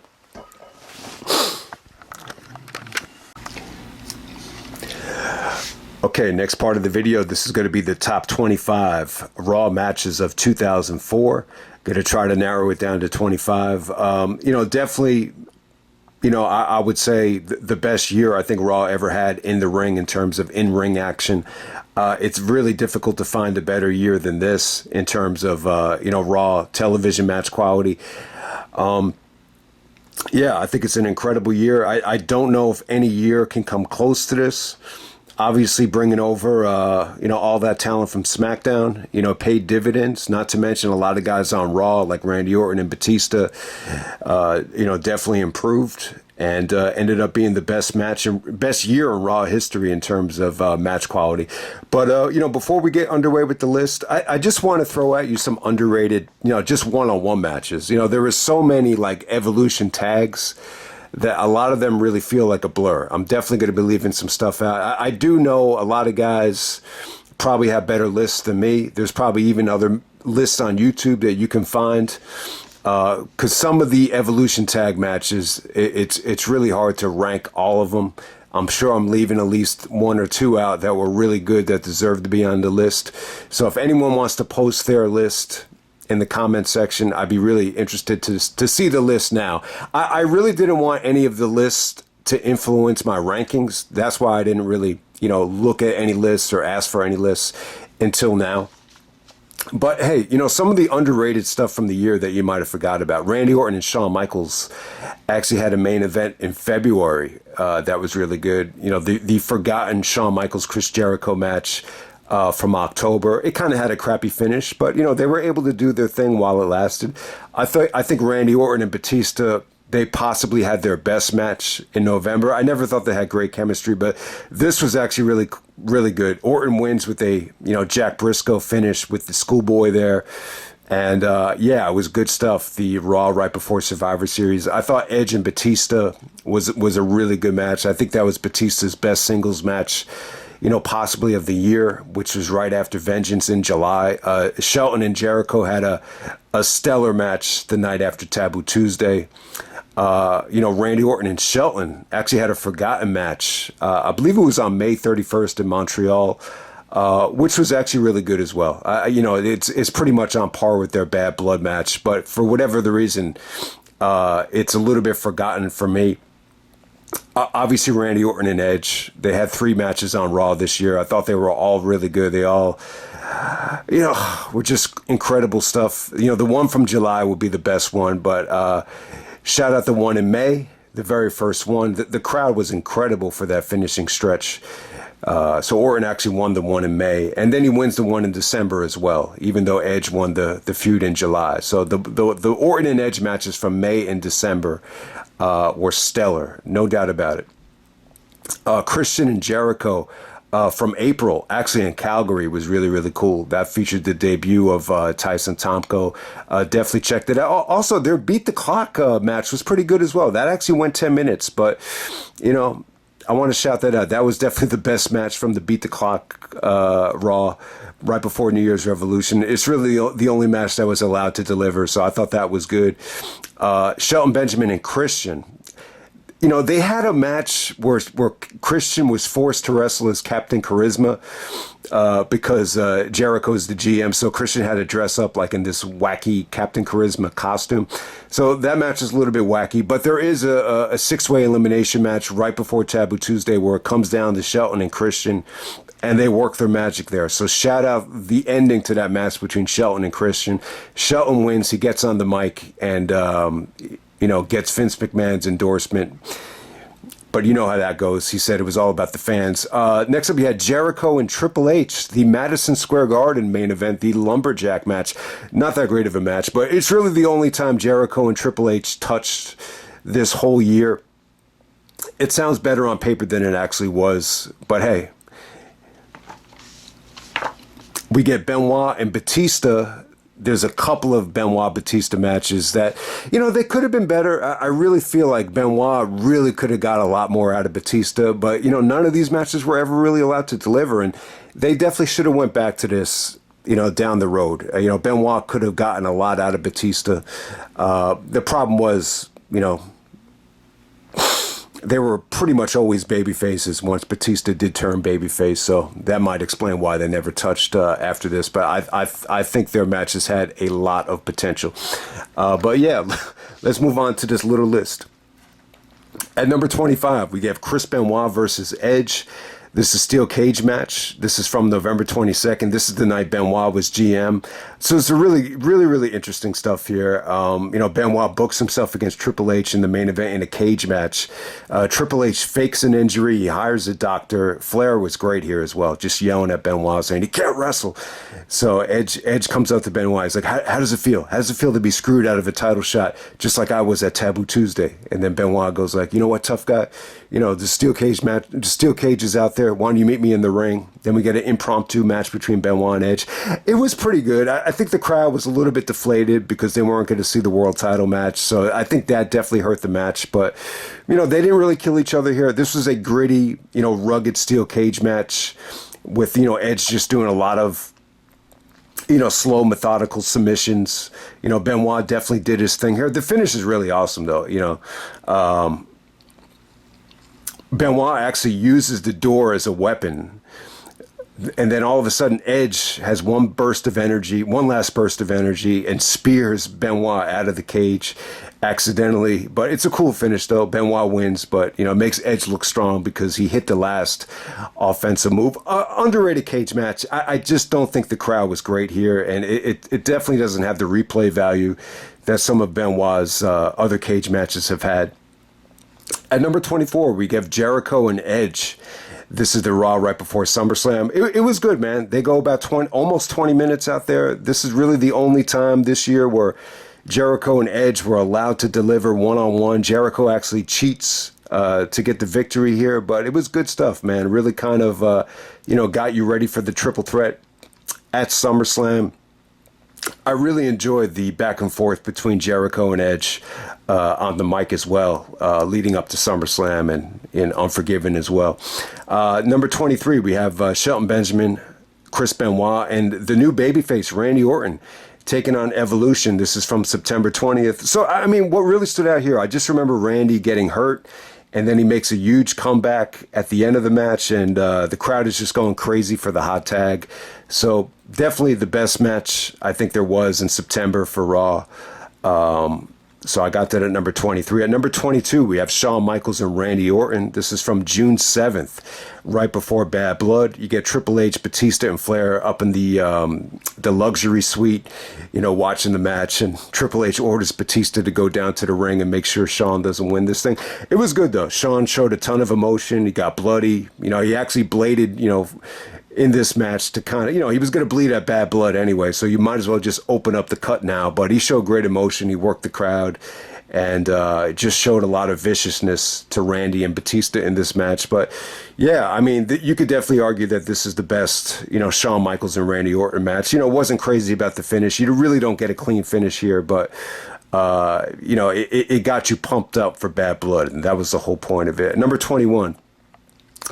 I'm going to go, you know, they had some good battle royals. You know, any one of these two battle royals were really good. You know, the one where Benoit and Edge, you know, simultaneously won the battle royal.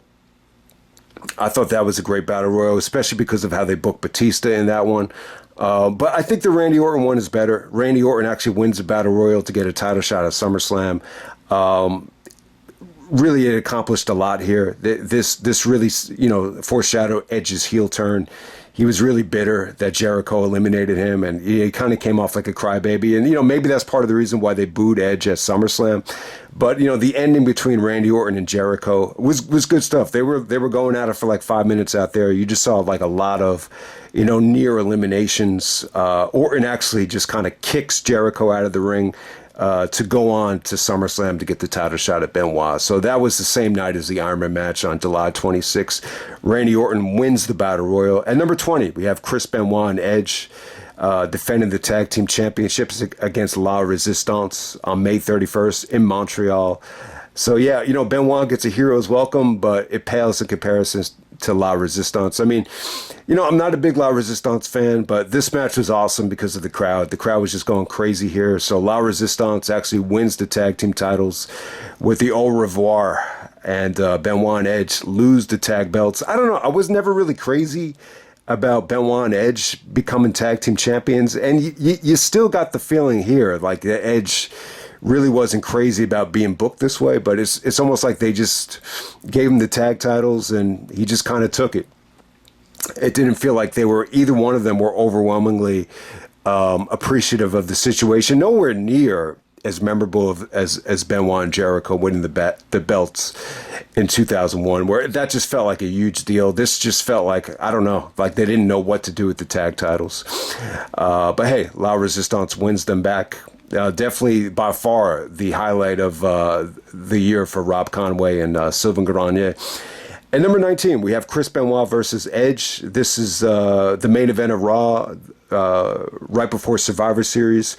I mean, it kind of ended in a no finish, but I think Benoit and Edge, there was a lot of, you know, great stuff between them with, you know, Benoit actually having to win the tag team titles by himself, and then Edge, you know, kind of screwed him at the end by not participating. So this led to some, you know, great promos between Benoit and Edge at the end of the year. It ended up being a really good feud. I got to say, this Benoit and Edge stuff, they had a lot of good chemistry in the ring, on the microphone, and they just did some great stuff. You know, Shawn was injured, so they kind of had to transition more towards the ammunition to Benoit at the time.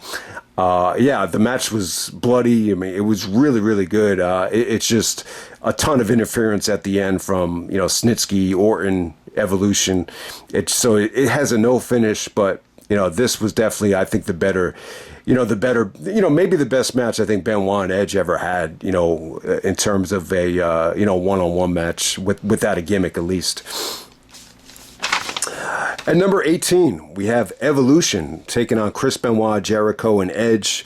This is from June 14th. All right, so this is the night where Triple H is actually selling the injuries from Bad Blood. So he's in a suit here, but he's all like, bandaged up in black and blue. A lot of, makeup there, actually. But so he's actually, being a manager here. But this is actually an elimination match. It was good stuff. Flair is in the match, pretty much longer than anybody. So I think, it takes away from it a little bit. But at the same time, I thought you had a great ending here. The ending features Benoit being the sole survivor. He lastly makes Randy Orton tap out to the sharpshooter. So Orton taps to the sharpshooter. Benoit is the sole survivor here in this elimination match. I thought it was a good Evolution tag. To me, like, this is really one of the only ones that stands out to me in terms of any of these, Evolution 6-man tags. Number 17, we have Chris Benoit versus Kane. This is the rematch to Bad Blood. Benoit has to win by submission here. It was good stuff, though, man. I thought, the fans really got behind him here. It just felt like the odds were stacked against Benoit because of the stipulation. I think Kane actually was allowed to use weapons, and it was a no disqualification match for Kane. So, I think that's what it was. I think it was a no DQ for Kane, but it was a submission only for Benoit. Benoit made it work. He got another great match out of Kane. You could definitely argue this is, the best match of Kane's career. I think that's how good it was. At number 16, we have Chris Benoit and Edge taking on Randy Orton and Batista from May 17th. Okay, so don't remember a lot about this one. Like I'm saying, man, some of these Evolution tag matches feel like a blur, but I think the better ones were the ones where it was just Orton and Batista together rather than Flair being in there. But yeah, Benoit does that backlash spot where he does the flying headbutt. Randy has the IC title, and Benoit actually hits the IC title. I don't think he breaks his nose this time, but it looked pretty cool. And it ends with Benoit making Orton tap out to the crossface. So a great tag team championship victory for Benoit and Edge. So Benoit and Edge actually did win the tag team titles from, I think it was Flair and Batista. But this was actually, one of the better matches with Benoit and Edge taking on Evolution. No doubt about it. Might have been the best one. Number 15, we have Randy Orton taking on Rob Van Dam from January 12th. So yeah, this is where Randy Orton wins with a sick-looking DDT off the top rope. Triple H is there to cheer him on, and really, the best thing RVD was involved with in 2004 from I think both brands, to be honest with you. There's not one RVD match from Smackdown that I could say or could remember that was better than this. At number 14, we have Triple H taking on Benoit and Edge. This is from November 29th, triple threat match. This is where Triple H loses the world title thanks to Randy Orton. A lot to talk about here. So it's important to note that Benoit and Edge actually had to win a battle royal to get in this match. Vince had to get involved because of Triple H faking the injury the previous week. So Vince came out and said, we're going to deliver on what we're going to advertise here. So this is what we got. Triple H is forced to defend the belt. Really, really key storyline here in the Batista Triple H feud. Batista actually saves Triple H from tapping out to the crossface. Then Orton comes out and orders Evolution, to be banned from ringside. So that opens the door up for, Randy to get some revenge on Triple H. Eventually, Randy actually, hits Triple H with the chair into the first dial. That, gives Benoit and Edge the chance just to go at it one-on-one. And once again, just like the beginning of the show, you saw a simultaneous victory from Benoit and Edge to win the Battle Royal. And the same thing here. You get to see a simultaneous finish. This time it's Benoit making Edge tap out while Benoit is actually being pinned by Edge. So this actually ends in the referees calling for a no finish. Vince comes out the next week and just declares that the title, Bischoff is actually, it's going to fall on Bischoff's responsibility to decide what to do with the belt. And ultimately Bischoff decides that the title is going to be vacant and they're going to find out who's going to win the title at New Year's Revolution. So this is how they got the belt off the Triple H. But hey, I think the important thing to know here, about this match is it made the Survivor Series stipulation feel important.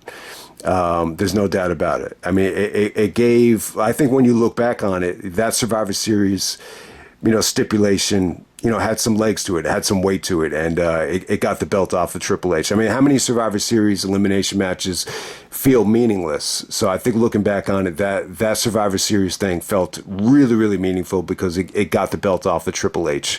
This is around the time where Triple H is, fearing all these different GMs. So it was a pretty cool storyline, maybe the storyline of the year. At number 13, we have Jericho challenging Randy Orton in Jericho's hometown in Winnipeg, Manitoba. This is on July 5th. Jericho had to win musical chairs to get the title shot. So great crowd here.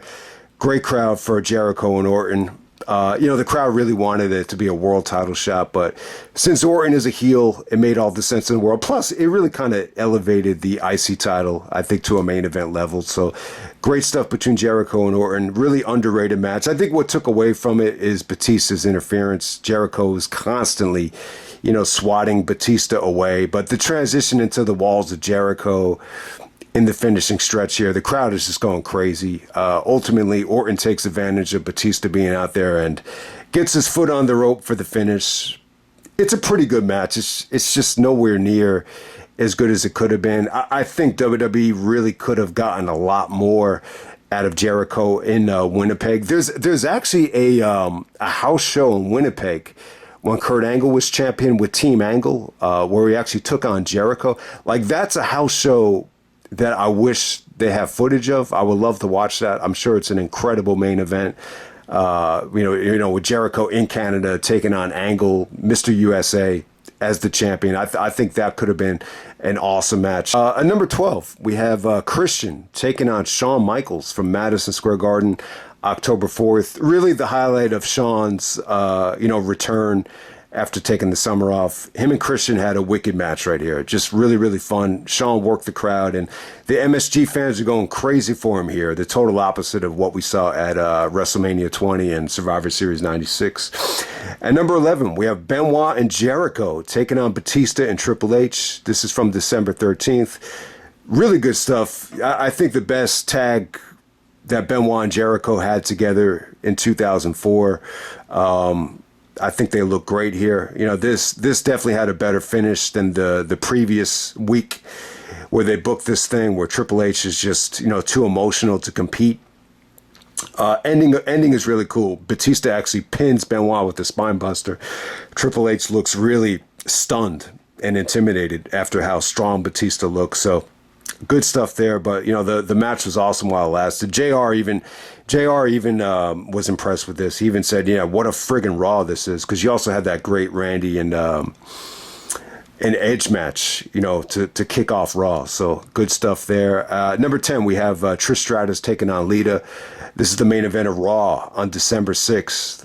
Lita wins the championship, the first time the women ever main event. So awesome stuff there. By far the best women's match of the year. At number 9, we have Evolution taking on Benoit, Edge, and Jericho. This is from August 2nd. So you know what? This is the better Evolution 6-man tag, and it's not an elimination match. It was great stuff.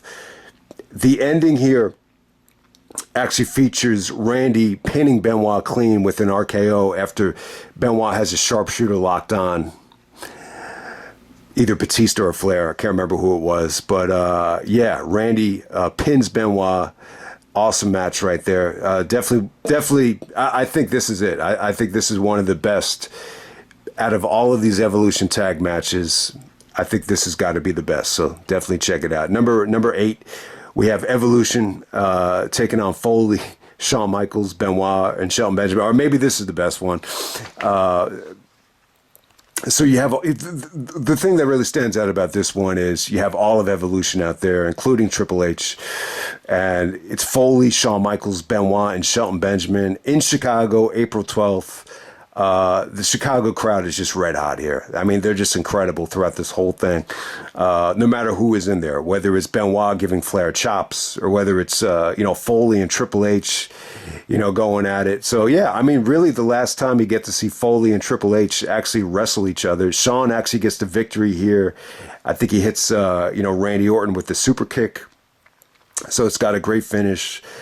Shelton, huge match for Shelton, to be out there with all these legends. It was an incredible tag match, definitely. And it really got you ready for Backlash with that pose at the end with Triple H getting in between Shawn and Benoit. Great stuff. Number 7, we have Triple H taking on Shelton Benjamin. This is from March 29th. Yeah, I mean, there was at least like 4 or 5 Triple H and Shelton matches, but this is really the only one you're going to remember. Just a great upset with Shelton doing the Stinger Splash and schoolboying Triple H for the finish there. Benoit helps him out by neutralizing Flair. A great moment for Shelton. Just a great way to kind of, introduce him to the Raw roster. Austin was actually a part of the booking in the match. I think Shelton actually got bullied by Evolution backstage, and Austin actually, I think he actually did, cut a promo with Shelton before the match. But ultimately, Shelton and Benoit celebrate at the end of this thing. Great moment for Shelton Benjamin. It's definitely not Shelton Benjamin's best match, but maybe his most memorable. And number 6, we got Jericho and Christian, the steel cage match from May 10th. Awesome steel cage match. It's got high spots. It's got, some incredible submissions, especially that Walls of Jericho off the top rope where Christian lands on his back. Trish was actually at ringside, looked hot as hell. She definitely added to the match. Had a ton of drama in it. The Walls of Jericho, with Christian trying to escape the cage, and Jericho brings him back in. It's an awesome finish. Definitely the best Jericho and Christian match, I think, of the year. I think better than the ladder match. I would even put it above the WrestleMania 20 match. At number 5, we have Randy Orton being forced to defend the belt against Chris Benoit the night after SummerSlam. Yeah, I mean, you wish you would have saved it for Unforgiven, but, you could feel the animosity that Benoit had here, the, not accepting the fact that he's no longer champion. It just resulted in Benoit looking more intense and vicious than ever. JR even said, I've never seen Benoit look better. And I just think there's just something happened here. It was just an incredible performance from Benoit. Very similar to the way he wrestled Angle when Angle, joined Paul Heyman in Smackdown at the end of 2002. But yeah, man, Triple H was great here. He was able to have a pep talk with Randy, gave him the confidence to win this thing. Evolution comes out to celebrate with Randy, and then they turn on him. But the ending stretch is awesome. Orton actually wins clean again with not clean again, but he wins again with the RKO. This time thanks to Evolution distracting Benoit. But it's an awesome rematch from SummerSlam. I mean, I wish we would have gotten the rematch at a bigger stage. They definitely could have cashed in and gotten a lot more out of Benoit and Randy Orton. But it's an incredible match. I think the aftermath is still an incredible moment, no matter how you look at it. It's really the only time from this year that gave me goosebumps. That whole turn on Orton. I mean, so, whether it's the right decision or the wrong decision, the moment itself definitely had a shocking, atmosphere. You could just feel it within the crowd that, they just didn't expect it. I didn't expect it. I almost shut the TV off. That's how much they swerved me. But, the actual match, it's Benoit at his best against Orton at his best. There's no doubt about it. At number 5, we have Randy Orton and Edge. This is from July 19th. This is possibly, the second best Randy Orton and Edge match. If you want to find the match as good as their Vengeance match, this is, pretty much just as good. I mean, you get everything here. You got, kickouts out of the spear, kickouts out of the RKO, just incredible strikes. The finish is, a little bit weird. Edge actually uses the ropes for the finish, but just kind of, getting Randy Orton, ready for SummerSlam, and Edge winning the IC title and Edge being dominant over Orton, really gave him a lot of ammunition. you know, in that promo where he had the confidence to say, when it comes to me and you in this ring, he's like, you're my bitch. So this is where it happened. Edge wins 2 matches over Randy in July, but it frees Orton up to go after the world title. But yeah, incredible main event right there. That's by far the best Orton and Edge match from Raw. Edge actually put it on his rated R Superstar DVD, as I think he was allowed to choose the matches, and he chose this one out of all the Randy and Edge matches from television. At number 3, we have Chris Benoit versus Triple H. This is the Iron Man match from July 26th in Pittsburgh. Okay, so I definitely think it was good. If they wrestled a whole hour out there, you saw great selling, you saw great technique from Benoit. A tremendous strategy with Triple H. Triple H still proved that he could go a whole hour against Benoit, so it definitely helped his legacy. There's no doubt about it. But yeah, I mean, it came off like a great title defense. Eugene interfering definitely made all the sense in the world. Regal, was able to get Eugene to come out and, help Benoit after, Evolution took advantage of him. So it was good booking. I wish we could have gotten some Eugene free Benoit and Triple H matches, but I do remember at the time, just seeing the way Benoit got decimated by that chair shot and being all bloody and still finding a way to win. I remember my brother just being, man, that was such an awesome title defense. So it's there's a lot to like about this in terms of the strategy from Triple H, the selling from Benoit with the the sternum injury. There's a lot of good stuff here. It ended up being 4-3. There's actually a lot of pinfalls here. I think my biggest argument against it, it's just the atmosphere. I just think the timing of it, could have been a little bit better. I mean, Pittsburgh, I just don't know if it was the ideal spot, to do Benoit and Triple H a whole hour. I mean, I like the idea of doing something like this in Canada or Chicago or a bigger market. Pittsburgh is a little bit weird. Edge has stated this, that they've seen everything. So it's very tough, to keep them engaged, especially for a whole hour. And it did feel like a lot of the fans started gravitating, towards Triple H at this time, but it's still an awesome match. If you want to argue that it was a little bit more satisfying than their Vengeance match, I think the Vengeance match is a little bit more frustrating because of the Eugene stuff. There's so much like indecisiveness from Eugene that it possibly takes away from the match. But I do think that Vengeance match, in the heat of the moment, it was a little bit more unpredictable and a little bit more engaging because you just didn't know like how it was going to play out. At number 2, we have Chris Benoit and Shawn Michaels. This is from February 16th, the first time you ever get to see them wrestle one-on-one, and it definitely did deliver. Shawn gets the victory here with the super kick, thanks to Triple H distracting them. But yeah, I just thought they clicked really, really well, obviously. And then at number 1, we have Chris Benoit and Shawn Michaels, May 3rd, Showdown in the Desert, this time for the world title. It's just... it's a shame that they never wrestled in the main event of a pay-per-view because it really is, the greatest technical wrestler, possibly going up against the greatest athlete, showman, sports entertainer ever. And it was a match made in heaven. Vince even had to make the appearance and watch this in person. I could go on and on about how good it was. Shawn really, was great here at the countering of the crossface. Just the way he was able to escape it was probably better than anyone's ever done it. And, just Benoit's execution here in terms of just throwing knees to soften Shawn up for suplexes was just some of the little things that really stood out. But I think the sexy thing about these matches is just the incredible counters to the super kick into the German, super kick into the crossface, flying headbutt, flying elbow drops from Shawn. They could just do so much great stuff out of it. I mean, the argument against this, Benoit and Shawn series on Raw is, they were not Triple H free. Triple H had to stick his big nose in both matches. So, hey. I think that's the only negative thing I could say about it. I just wish they had better finishes. But, while this lasted, it's definitely some of the best one-on-one stuff I think we've ever seen. So I got Benoit and Shawn Michaels from Phoenix at number 1. Okay, next part of the video, this is going to focus on the most valuable player, the MVP of 2004, the obvious list. I think it's obvious who's going to be on this list. The order might be a little bit more suspenseful.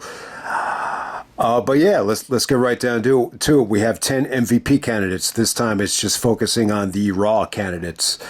But at number 10, we're going to go with Christian. I was going to say Christian Cage, but just Christian. A little bit of a weird year for Christian. I think it's probably his most important year. I think him, getting this singles program with Jericho at WrestleMania 20. It was huge. It was one of the matches on the marquee at WrestleMania 20. He ends up with the hottest girl in the history of the business, history of the entertainment business. You could go that far with. Him and Trish ended up being a couple. But I think, to really dig deep here and, analyze what this did for Christian, it gave him a lot of ammunition, to actually call out Jericho, for getting soft. I think it was great for his confidence, aligning himself with Tomko. Very similar to early Shawn Michaels. He actually alluded to this in some of the promos with Shawn when Shawn returned, after the summertime. Tomko being almost his Kevin Nash or his Diesel. So I think this whole year, was great for Christian. The Jericho stuff, obviously it could have been better. I think the matches were good. I think, the Christian and Trish couple thing, there were times where you thought, oh, all right, this is a great couple. They're going hot and heavy, but then there's another side to it where I think both parties, felt a little bit, uncomfortable with it. So it was definitely cut short. But great year for Christian though. I just think this was definitely a step in the right direction to where he would get in 2005, which in 2005, I think it definitely got to the point where, you say to yourself, this guy should be main eventing, this guy should be pushed a lot more, but it all started here. I think this was, definitely great for Christian. This is the year where he came up with, some catchphrases worked, some didn't. He had this catchphrase where he basically said, I'm not stopping until I'm the world champion, baby go to sleep. That baby go to sleep line, I don't know, how much that caught on with people. I don't think it did, but when he did the program with Edge to kind of put a nail in the coffin on the Edge and Christian tag team situation, the first time he ever said, that's how I roll. And obviously, Christian used that time and time again throughout the years. But good year for Christian. Obviously, the highlight would be the Jericho match at WrestleMania 20. The match with Shawn on Raw, probably his most underrated match of the year. The match with Shelton Benjamin at Survivor Series. There was a lot of, just solid stuff from Christian this year. Could have been a little bit higher, if the Jericho stuff was fully explored and he didn't injure his back, heading into the summertime. All right, number 9, we're going to go with Batista. Batista at number 9. So I think what really stands out about Batista is the transformation. I think when you see him at the beginning of the year, he's pretty much, more of a muscle, more of a bodyguard, someone that you don't necessarily hire to think. Triple H had a line where he said to Batista, nothing good can come from you thinking. And, Batista definitely took offense to that. But you could slowly see the transformation in the physique as well. I think Batista, had a little bit more muscle mass at the beginning of the year, but you could slowly see his body start to transform, him gain more confidence to the point where he definitely had more of a cool factor, especially when you get by, Survivor Series. And there was just some really, really good natural tension between him and Triple H. I think whatever issue was forced between Orton and Triple H, there was no pressure at all on Batista. So everything just came very natural, very cool. And, this is an example of, finding that cool factor as a heel and just kind of riding the wave until it gets, overwhelming. And that's when you execute the babyface turn instead of, forcing the issue before, it's overwhelming like they did with Orton. But I got Batista at number 9. From a match quality standpoint, there's not a lot to talk about. I think Batista was involved in some really good tag matches this year. in terms of singles stuff, I mean, not a lot really comes to mind. I think good matches with Edge, the matches with Benoit, all could have been booked a little bit longer. But I think Batista and Edge, probably clicked the best out of any combination here. Batista and Jericho, I kind of found a lot of their stuff disappointing, but I think the highlight of Batista in the ring is just tons and tons of Evolution tags, where he was definitely a solid workhorse, I think, in a lot of those matches. Number 8, we're going to go with Shelton Benjamin, Mr. Benjamin, as he said to Triple H. He said, "You could call me Mr. Benjamin." But yeah, Shelton makes the jump over the SmackDown. Really formed a nice little bond with Benoit. They were actually in real life, I think they actually like workout buddies, and I do wish Shelton allowed Benoit to kind of take him under his wing that much more, because I definitely think it started to pay off around this time.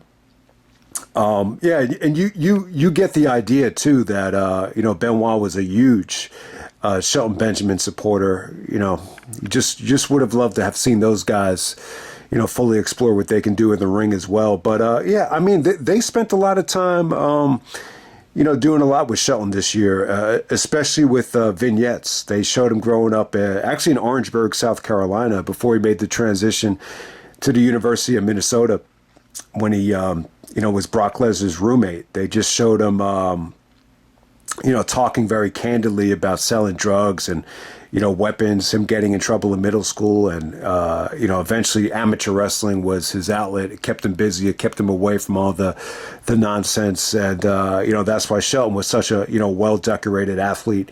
They did a good job, too, of explaining that Shelton just had, like, no competition until he got to college. It was the first time, like, he started finding, guys his age finally gave him some competition. And that's what kind of drove him to be a harder worker. So the vignettes were cool. I think him upsetting Triple H was a huge moment. Him beating Jericho for the IC title at Taboo Tuesday, getting voted in, overwhelmingly winning the voting there. A huge moment, huge confidence booster. Just such a great athlete. I think, in a lot of ways, it just feels like they promoted him better this year.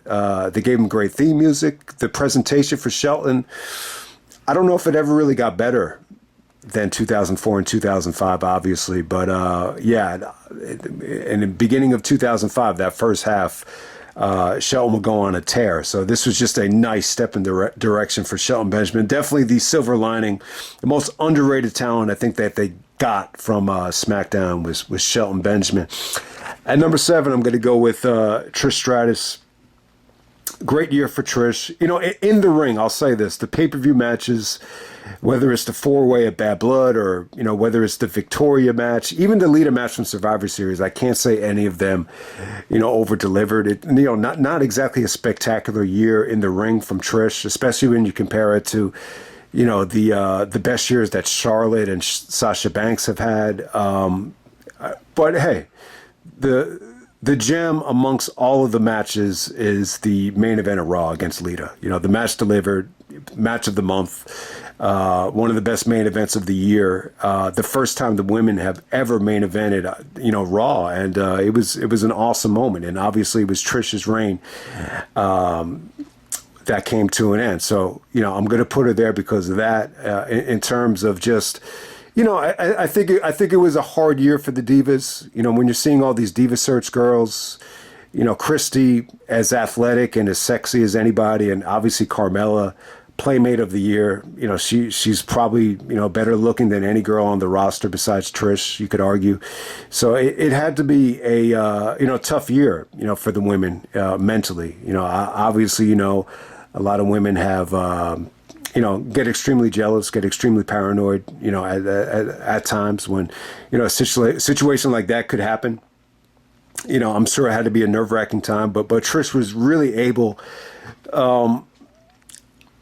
to separate herself, I think, from a lot of the divas, especially like Tori Wilson and Stacy Keibler. The looks and, the dancing, performing, it's only going to last, that long. So what Trish really did with this year was she, elevated her status in the ring. She definitely got better in the ring, in better condition. I think she started doing yoga. She definitely slimmed down. It's funny, like at this time, even when you look at the world of entertainment, like, it felt like we were kind of moving away from the busty blonde, and we were kind of transitioning into more of an athletic look where it's more sexy to, have a tight stomach and, show off your waist or show off your legs. So, you definitely saw a changing of the times, I think, in 2004 with Trish's physique and her look. And, just some of the promos on Lita, great personality, just the way she would, mock Lita, laugh at Lita, she set Lita up, the whole thing with the wedding dress, definitely a great year for her. I think she learned a lot from Jericho as well. Obviously, she feuded with Jericho a lot, kind of using Tyson Tomko, to do all the beatdowns. So it was a great year for Trish in terms of that as well. I think Jericho definitely. I think she learned a lot from Jericho over the years, and you could even tell, even some of the promos with Lita, she borrowed a lot of Jericho's material. Like when Jericho said to Shawn, like, when you were making babies, I was making history. Trish used the same line. Like, when you were making babies and when you were getting pregnant and getting fat, I was making history by becoming the longest reigning women's champion. So there was a lot I think Trish really did learn from Jericho in the feud as well. I honestly, I think the whole idea of Trish, filling the void of Stephanie with, Stephanie being the slut and Trish being the slut here in this situation, it didn't really work out that well. I don't think Trish is a natural slut. I think she's a lot more than that. So I don't think she was ever really comfortable in that spot. I don't think Jericho and Christian were really comfortable with her being in that spot either. But you get the point. I think this year was a great year for Trish, personality-wise, more than anything. I think she really elevated her personality, her promo ability, the ability to communicate, and I think she transformed her body as well into, transitioning out of being the big, busty blonde to being the really attractive, fitness guru, Trish Stratus. So I got Trish at number 7. And number 6, we got Y2J, Chris Jericho. All right, so everybody knows how I feel about Jericho in 2004. I'm not the first one to say it, but someone actually said, yeah, I could see how Jericho mentally checked out in 2004. I think my dad noticed this in 2005. He used to say, oh, Jericho's got the spare tire. And Carlito pointed out the love handles and, stuff like that. So, yeah, obviously Jericho's taking a beating for the lack of conditioning or inconsistent conditioning, even going back 20 years ago. So, definitely Jericho, I think he went through a lot of ups and downs here. I think Christian, getting injured definitely killed some of the momentum there in terms of Jericho being motivated. I mean, it's tough. It's tough when you're going to get, booked against Tomko and trying to make the best of that. And Trish is injured and Trish is, pretty much a mouthpiece at that time. So I think Jericho found that challenging. Plus, I think he reached the burnout factor with taking a backseat to Triple H and taking a backseat to Evolution. I just think he got mentally fried. I think the nail, not the nail in the coffin, but what kind of made things a little bit more darker was the injury in the ladder match, with a very, very painful injury, with him breaking his coccyx bone on one of the ladder bumps. So, I think, for the most part, it's definitely a weaker version of Jericho. I think Jericho was great in the ring in 2001. Promo-wise, I think he was still good. I think the highlight reels were still good, but it wasn't quite Jericho in 2003, where I just felt like his confidence was at an all-time high. The mic skills were at an all-time high. Him putting over younger talents on the mic and, in the ring, he was still great. I think everything got a little bit weaker here. I think he tried to do a lot of, stuff on the mic as well that definitely, experimented with a lot of stuff that didn't really go over that well. Like, he used to say, I'm going to take Triple H downtown to Chinatown. He had this new kind of, not necessarily a catchphrase, but, more of a sound effect where he would go like, yeah. So, some stuff like that didn't go over that well. But, hey, it's still a solid year for Jericho. he was still great in multi-man matches like at Survivor Series. The triple threat at, SummerSlam. He still got a Heroes Welcome in Canada. Still had the match of the night at Unforgiven. The match with Christian at WrestleMania, the steel cage match, was pretty damn good. His performance in the Rumble was great too. But you could definitely visibly notice him weaken. If you pop in the cage match against Christian and then put in the Taboo Tuesday match against Shelton, you can noticeably see him, weaken a little bit in terms of being soft and in terms of just, not having the spark that he had when he was, super hungry in 2001. I think in the ring, 2001 is still Jericho's best year, but the 2004 Jericho, it's not even as closely as good as the 2008 version of Jericho. I just think he was rejuvenated, refreshed, and came back with a bang in 2008, as we all know.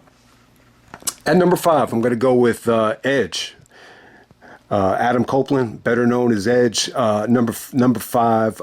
Great year for Edge. I think it's an underrated year. Very similar to the Nigel McGuinness title reign in 2007, where you could definitely tell he's working through some injuries, some really, really awkward, nagging injuries, whether it's a broken arm or a torn groin.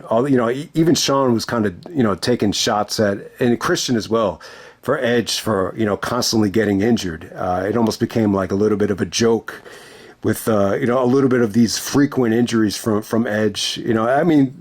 Being asked to wrestle Kane in your first match back with a broken hand, it's not the easiest thing to do in the world. But, yeah, I think Edge came back in great shape. He clearly was a little bit more jacked up when he came back, and, him and Benoit won the tag titles, a lot of tag stuff from him. But yeah, I think you could definitely see it in Edge's face, even before the heel turn, that a lot of the tag team title stuff was just, I don't think he really, his heart was really that into it. He was just kind of, taking whatever they gave him.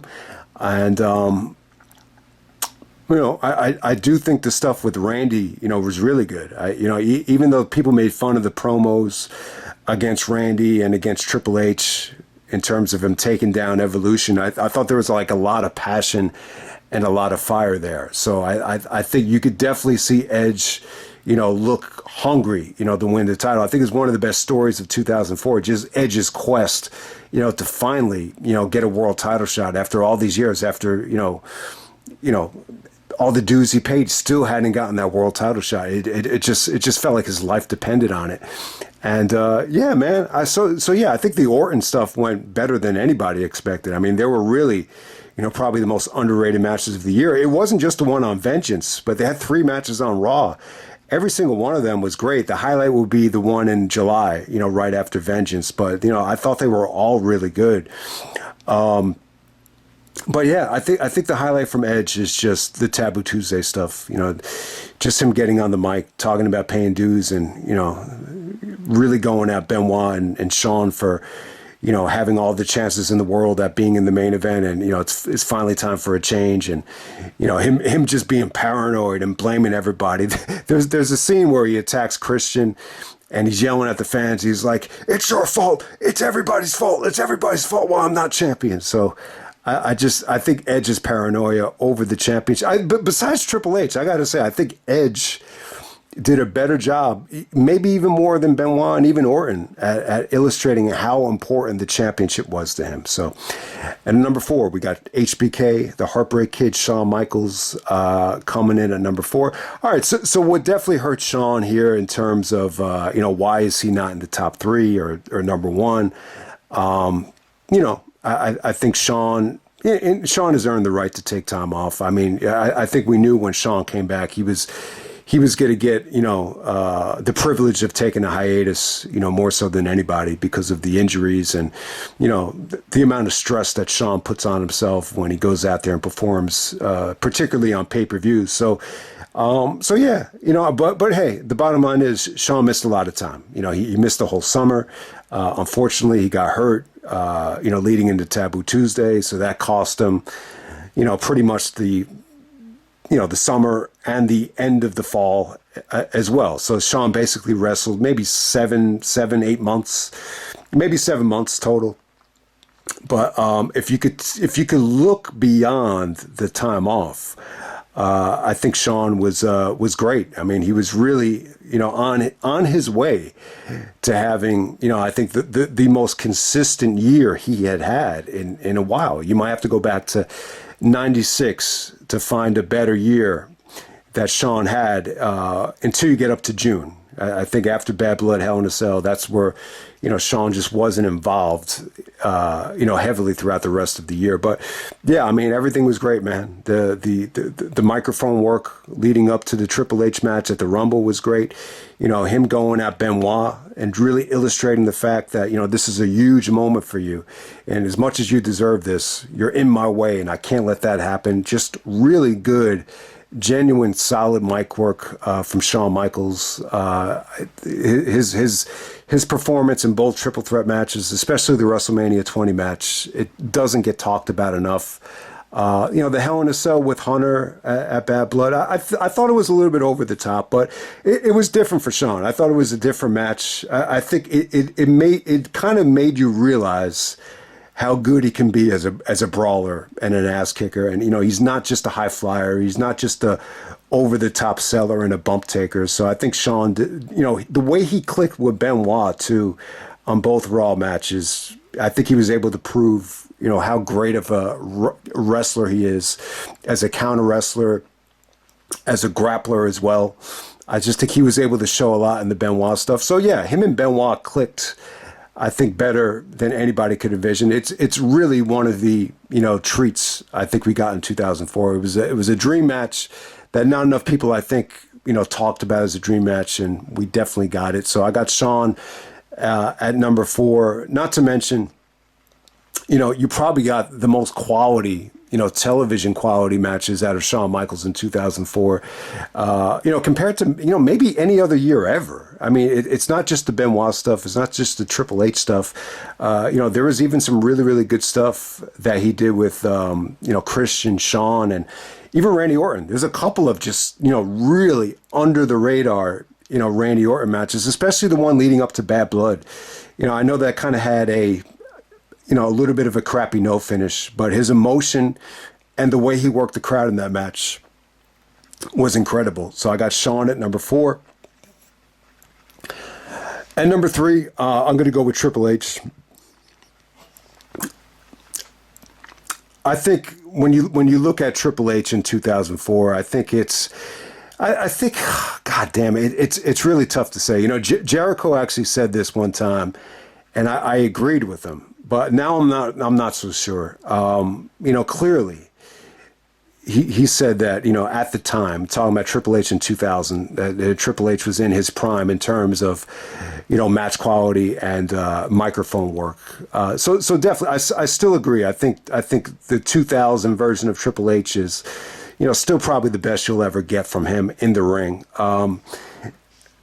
But did Triple H really evolve this year as a storyteller? I would say yes. I would say in terms of storylines, in terms of emotion, in terms of, what Triple H does, he tries to get, these things that stand out in real life and tries to incorporate them into the business. That's what he does. He says when he sees something in a movie or he sees something happen in the news, he says, all right, how can we incorporate that into our business? And I think that's what he did with Eugene. I think he saw the Eugene thing as an opportunity to really, do a lot of different things at the same time. Maybe elevate Benoit as a, somewhat of a superhero or someone that actually looks out for, people that are a little bit mentally challenged. So how can we use Eugene to elevate Benoit and, get him even more over as a babyface? How could we use Eugene and manipulate him to the point where I look like more of an asshole, that I'm trying to take advantage of someone that's, mentally retarded. So I think that was Triple H's mindset. Obviously it pissed a lot of people off, but still, what it did was it just showed Triple H's versatility, how he's able to kind of, relate to Eugene one segment, and then the next segment he's bashing him with Evolution, saying, we're gonna take him out when the time is right. So I just think Triple H showed great versatility throughout this whole year. Some of the stuff with Bischoff and him losing the championship was great. him crying to Bischoff, and then him, bragging to Bischoff the next segment about, having his own book and having his own movie and being the star of the movie. It's not Wesley Snipes. It's not Ryan Reynolds. It's not Jessica Biel. It's, I'm the franchise player. So I think microphone wise, comedy, emotion, just, how to react at the right time to sell frustration. What he did with Shawn, being announced as special guest referee for New Year's Revolution. I mean, you name it. I mean, Triple H showed a lot of versatility this year, and every single thing really revolved around him. Like, even when he didn't have the title, like, he was the focal part of each and every aspect of the show the whole year. So, I mean, that's your argument for making him the MVP. That's your argument for making him number one, is that, he really became, I think, the household name of the WWE this year. He was actually drafted to Smackdown, and there's a storyline where, Kurt Angle traded him back to Raw for like 3 or 4 or 5 superstars at the same time. So they did a lot to really get Triple H, even over to like, a Babe Ruth, like a legendary Babe Ruth level this year. But, in the ring, it obviously it was a much better year for a lot of different reasons. He looked healthy this year. He still looked like he's still, carrying a little bit of weight. Nash was very critical when he saw the WrestleMania 20 main event. I just remember there was a report that he was very surprised at how soft he looked in terms of, body fat and, really losing his, chiseled physique that he had, 2 years earlier when he returned. So definitely, I don't think Triple H was in, tip-top shape this whole year in terms of, carrying just a lot of extra body fat, but it didn't really hurt him in the ring. I still think, he had such good opponents that it didn't really matter. He's wrestling Benoit, he's wrestling Shawn. You wish him and Edge, could have worked together. I think that would have solved a lot of issues that people had with the Randy Orton situation if Triple H and Edge had worked the program before Edge had turned heel. But even though he didn't get to work with Edge, I mean, he had some quality opponents, and even the matches that weren't that great, like the Eugene match, they were really, really, really fun. I think the weak link for Triple H this year was, maybe he just didn't click that well with Orton. I think Triple H and Orton, maybe the issue was maybe their styles a little bit too identical. And then, you definitely ran into some injury things with Shawn Michaels and Triple H at Taboo Tuesday. So, the bottom line is I just don't think you can say Triple H was at his total apex in the ring in 2004. I just feel like he's had better years than this. And, there's not one time where I said to myself, he just had a great match with a, inferior worker. I can't really say that about Triple H this year. On the other hand, I could definitely say that about Benoit. I think you might even be able to say it about Randy Orton. But I got Triple H at number 3. There's no doubt about it. I think Triple H needs to be commended for really, I've said this time and time again, but this is another year where I just think he did an incredible job at making the world title feel like the most important thing. And that's what I think will separate Triple H from The Rock in terms of legacy. Like, the Rock, there's been a lot of times where, he's promoted in a title match at WrestleMania or SummerSlam, and he drops the belt and he's gone. I feel like Triple H, always put the title before a movie or before a book or before, anything that would overshadow the WWE. But hey, you understand it. You know what Triple H's motivation was all along. The reason him and Flair would go to the Thanksgiving Day parade is Triple H always knew in the back of his mind he wanted to elevate the brand, elevate the company, in hopes of one day, being able to run it. So everything makes sense, I think, when you look back on it now. So I got Triple H as a solid number 3 on this list.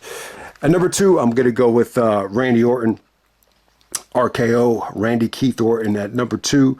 Incredible year for Orton. I still think this is Randy's best year, especially in the ring. I think on the mic as well. I think Randy showed a lot of charisma. Really just stepped up and got more over and over as the year went along. You could definitely tell, once you got the bad blood and then once you got the vengeance, the fans really gravitated towards Orton. I think the turning point was the Foley stuff. I think, whatever negative perceptions that they had, that this was a golden boy, that, he's only, getting this spot because of, his father's reputation and he's protected because of Triple H. So I think a lot of that stuff kind of blew over, and you just kind of saw Randy Orton to be his own guy. And, he was young, he was a good looking guy, he was cutting great promos, he's naturally gifted in the ring. This is really the only year where Randy was pushed, I think, over Cena. Like, it just feels like Randy, reached a level above Cena in 2004. Obviously, Cena was able to surpass Randy almost each and every year after this. But, the bottom line is, like, when you look at the end of 2004, it's like, who was more successful, who was pushed harder, who made more money? It was probably Randy Orton that year in terms of just everything he did. So I got to have Randy Orton at number 2, the youngest world champion ever. The way he clicked with Benoit, I think, surpassed everybody's expectations. The Edge feud, match of the night at Vengeance, I think that surprised people. The stuff that he did with Shelton, I think it really got Randy over to the next level. The Intercontinental Championship reign, becoming the youngest champion ever.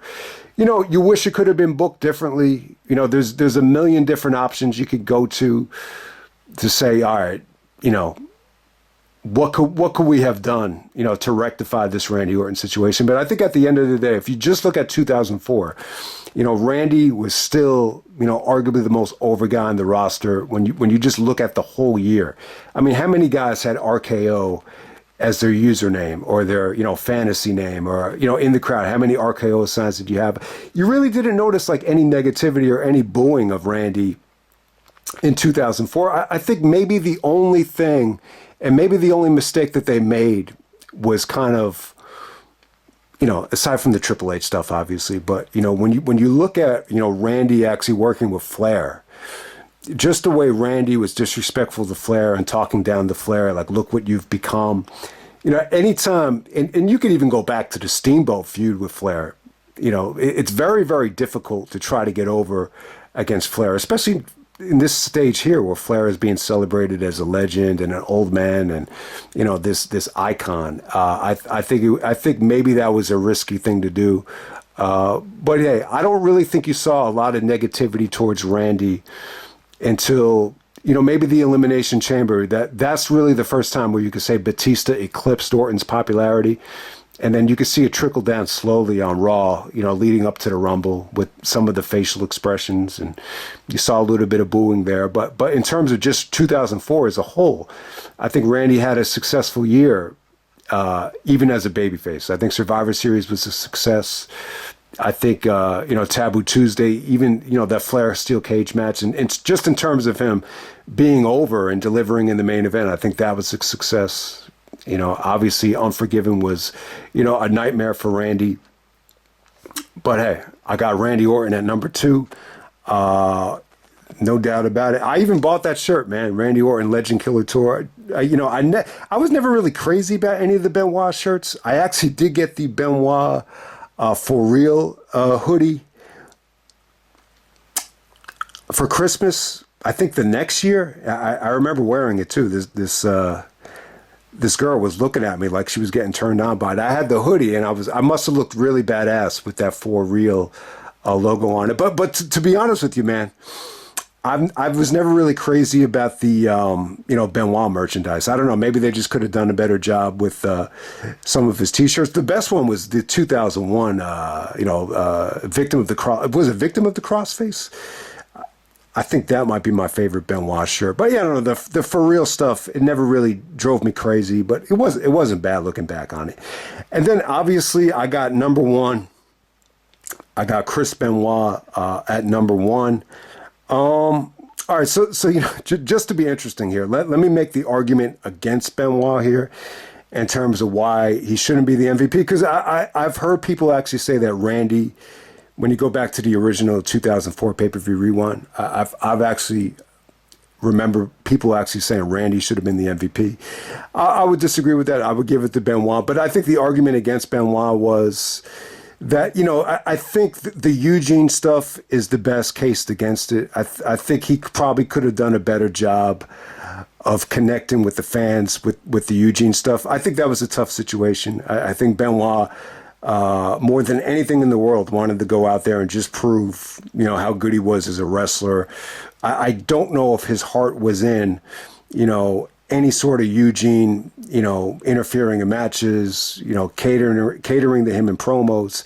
I just think he was in a tough situation with that, and he was forced to make the best of it, and maybe it wasn't his best effort in terms of making that work. I think promo wise, yeah, I mean, Benoit is not a great promo guy.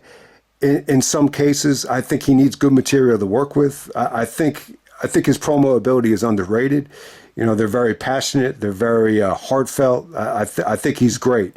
Delivering promos on the mic. My brother's criticism of him was he can't really talk without cutting a promo, as we saw with the Eddie Guerrero Hall of Fame thing. I wouldn't necessarily agree with that. I just think, the other criticism with Benoit would be, maybe he's a little bit too intense, and maybe he needs to learn how to kind of, take it down a notch, as they teach you in acting classes. Like when you go from 1 to 10, there's different levels you could adjust to, and maybe Benoit's promos are always on the same level, that they lack a little bit of versatility. But other than that, I think Benoit actually, could be great at delivering promos, as we saw with Maven. Even the stuff that he did with Randy, leading up to SummerSlam, where he's like, show the footage of me making you tap out. Makes him tap, and he's like, show the footage. I mean, that was awesome. So he definitely did some great stuff. The Backlash promo, the Taboo Tuesday stuff, I'm not going to lie to you, like, it wasn't great, but you're asking the best wrestler in the world to be a debater. It's just not his thing. In terms of the good stuff, though, I just think, the guy is just fucking incredible in the ring. I mean, there's no doubt about it. I mean, the best argument I could give you is that he got, the best matches Kane's ever had came this year. And that's what he was able to do. That's the best argument you can have, is, he got quality matches out of guys that don't normally get to that level. Obviously did that with Kane. I think, him putting over Randy Orton at SummerSlam, I'm really happy that he did it, actually, because when I look back on it now, I'm so glad that Benoit just didn't drop the title back to Triple H. I think that kind of would have sucked. I like the fact that, he passed the torch to the guy that right now in the WWE is the longest tenured guy on the roster, still doing his thing, still somewhat young at 44 years old. So yeah, I do think Benoit, in terms of, being a wrestling traditionalist, the time-honored tradition, as Vince said during the screw job, I mean, that's what Benoit did. He put over the youngest world champion ever in Randy Orton. So I think, looking back on it, I think you could be happy about it. The fact that he actually did that, him and Orton clicked, him and Michaels, with Triple H produced, arguably the greatest main event of WrestleMania history, and they almost topped it at Backlash. Got the best matches out of Kane throughout his whole career. The Triple H stuff, the one-on-one Triple H stuff, it could have been better, but they were still quality matches, still great pay-per-view main event.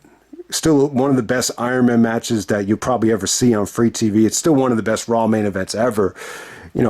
For as it could have been a little bit better. I have a little bit of criticism of it, but it was still a quality match. So, match quality, you knew what you were going to get from Benoit, and not to mention you got one of the best Royal Rumbles ever, because he was in the Rumble the whole match.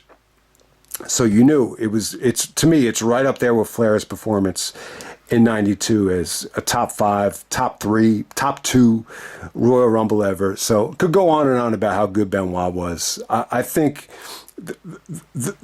if you want to use an argument against him, obviously you could use some of the storylines against him in the mic work. And then obviously he could have been booked a little bit better, I think, initially after he lost the belt. But I think he was booked pretty strong at the end of the year. The fact that he was able to get the belts off of Triple H again by making Edge tap, he was used pretty well. I think he could have been used a lot better in that Survivor Series main event. And that's what really holds that match back. I think if you had Benoit in that match longer, you know, it could have been better. I mean, I don't want to, you know, nitpick on Jericho or Orton, but I think if Benoit was in that match the whole way, it would have went a little bit better. But hey, I still think the Survivor's main event, you know, was a fun match looking back on it. But yeah, I got Chris Benoit as number one. He was the number one in the PWI 500. He beat out Eddie, I think, for the number one spot. So, you know, Benoit's my favorite wrestler of all time. You got to be crazy if you think I was going to put anybody over Benoit. So it probably doesn't come as a surprise, but hopefully I gave you enough reasons as to why, you know, Benoit, number one, should be validated. So there you go. That's my top 10 MVPs of 2004. Okay, next part of the video, this is going to be the top 10 storylines of the year. But before we get going, just want to shout out, you know, some of the stuff that I thought was, you know, pretty bad from this year. I think Simon Dean's push was pretty bad. I mean, I got the point in terms of what they were trying to do. They were trying to do these humiliation segments were very controversial, a lot of fat shaming. But overall, I just really wasn't feeling it. The Diva Search, I don't think the Diva Search was bad. I think it's a great collection of women. You know, I think they picked the right winner. And they found some diamonds in the rough, whether it be Michelle McCool or, you know, even Maria. There's no doubt about it. I just think the worst part of the Diva Search, they did some bad segments. And, you know, the ice cream segment, I think that might have been the worst thing of the year. Even The Rock. I guess they might have showed The Rock the footage before the promo.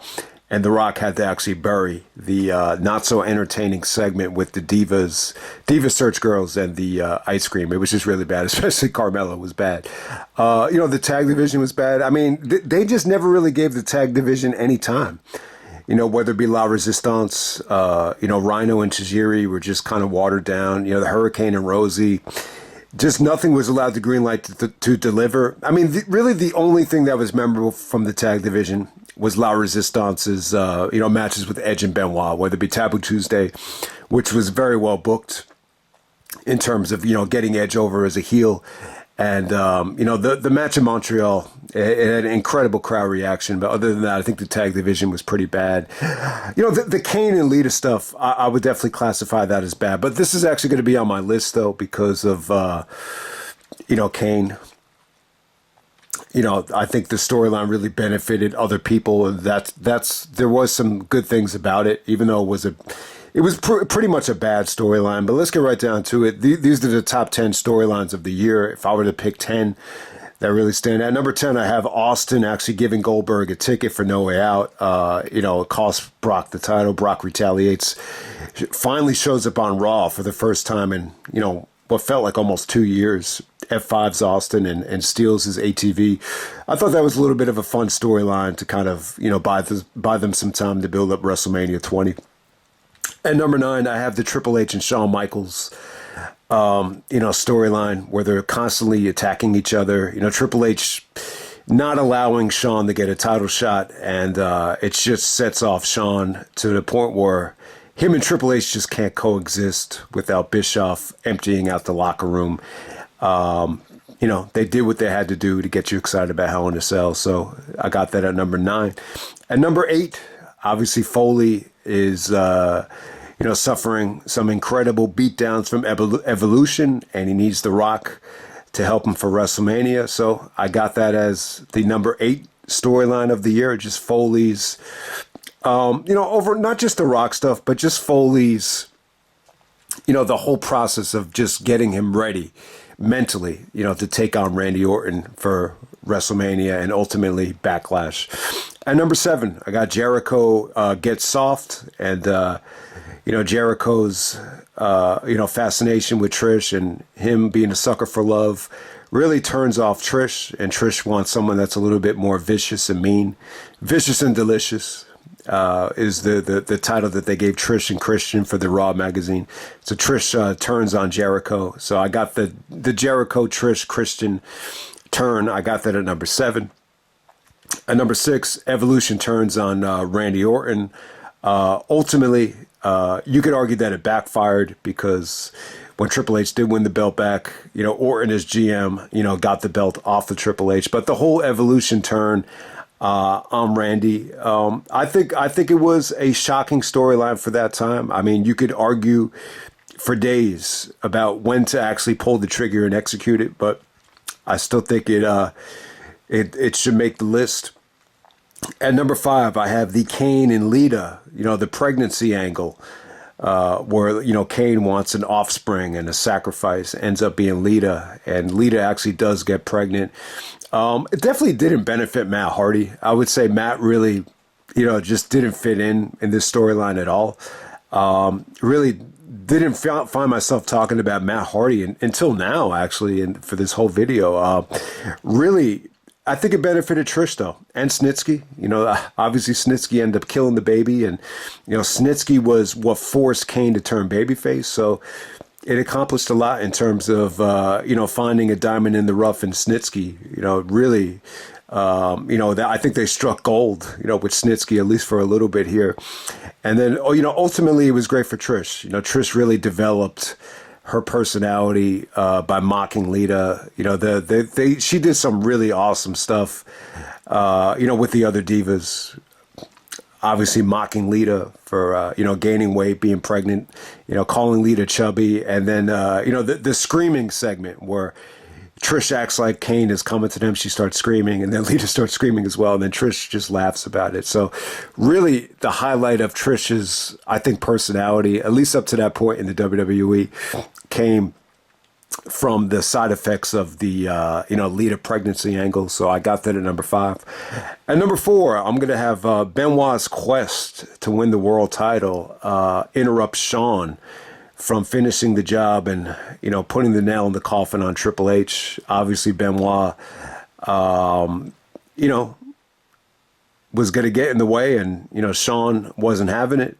So you got to see some great competition between Shawn and Benoit, and the egos, as Triple H alluded to, was going to, prevent them from winning, but that was not the case, as Benoit still, found a way to win. But it was a great storyline, though, how they kind of incorporated, Benoit's quest with, Shawn and Triple H on the verge of finally, wrapping it up. And number 3, I'm just going to go with the whole Eugene Regal Bischoff situation and Evolution. Obviously, Bischoff, was forced to put Eugene on the roster due to his sister. And, Regal, Bischoff was going to use Regal as a way to as a babysitter if Regal wanted his job back. So Bischoff figured he could get that done, but at the same time, secretly wanting, Eugene to just kind of go away. It just ended up being like a problem for Bischoff. So it's a pretty interesting storyline here. I definitely think there was some good highlights here with Evolution beating down Eugene. Like I said, time and time again, I think Triple H showed great versatility. I think it was great. It was a great storyline to show the different ranges of emotions from Randy, the Batista, whether it be anger or frustration or the babysitter thing. You could just tell, even Flair getting in Triple H's face saying, you're going to ruin our gimmick, brother. And number 2, I'm going to go with the Edge, the title fallout from Taboo Tuesday. Just Edge's relentless passion, feeling like he's a victim coming out of the voting from Taboo Tuesday, where he's basically blaming everybody. It's like, it's your fault. It's everybody's fault. So yeah, I think this is what Edge needed after getting booed at SummerSlam, turning heel, and really, finding new theme music, and the quest would begin for Edge to win the Money in the Bank and finally win the world title. And he got a little bit of a taste of it in that triple threat match with Benoit and Triple H. But yeah, I got Edge's Taboo Tuesday fallout at number 2. And then at number 1, I think the best storyline of the year, Bischoff chose to let the inmates run the asylum. And obviously this led to the Survivor Series match where it was Evolution, Edge, and Snitsky on one team against Benoit, Jericho, Randy, and Maven, of all people, on the other team. The winner gets to run Raw.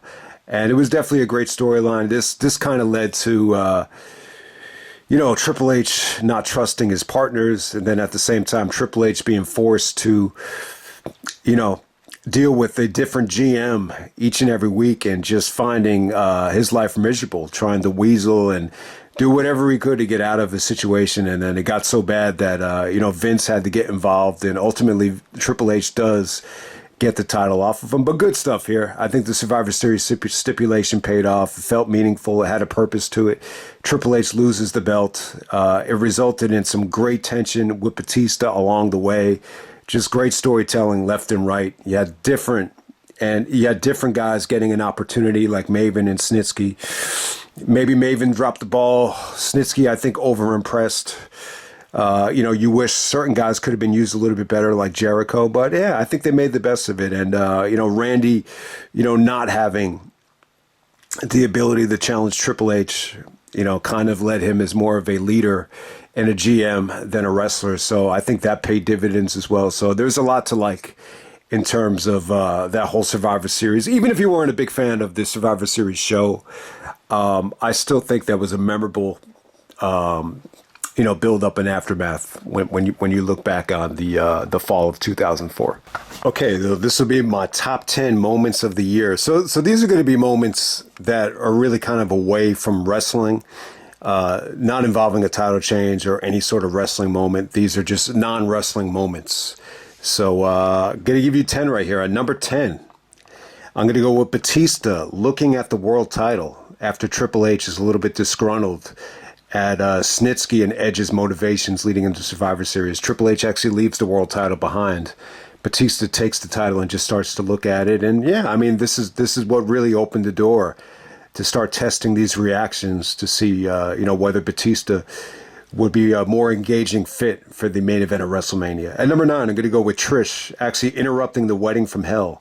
Kane actually marries Lita after Matt Hardy tries to make the save. But yeah, Trish looked hot as hell in the wedding dress. And, huge moment for Kane as he's, on his way to marrying Lita and for them to have the baby. I think Lita's already pregnant at this time as well. So that's that wedding from hell at number 9. Number 8, the world title is declared vacant. Vince is going to leave the decision to Bischoff, but ultimately Vince has to make the announcement that as of this moment, the title is declared vacant and Bischoff has to decide who to give it to or what to do with it. So got that at number 8. It was a huge deal, to see Triple H actually, lose that belt. Someone actually had a sign that said Triple H fears GMs. That had to be the sign of the year. Number 7, I have Triple H and Batista faking the injury before the steel cage match with Benoit. Great stuff. I think the whole night, really, set the stage and set the tension for Triple H and Batista, even though they were, clearly acting.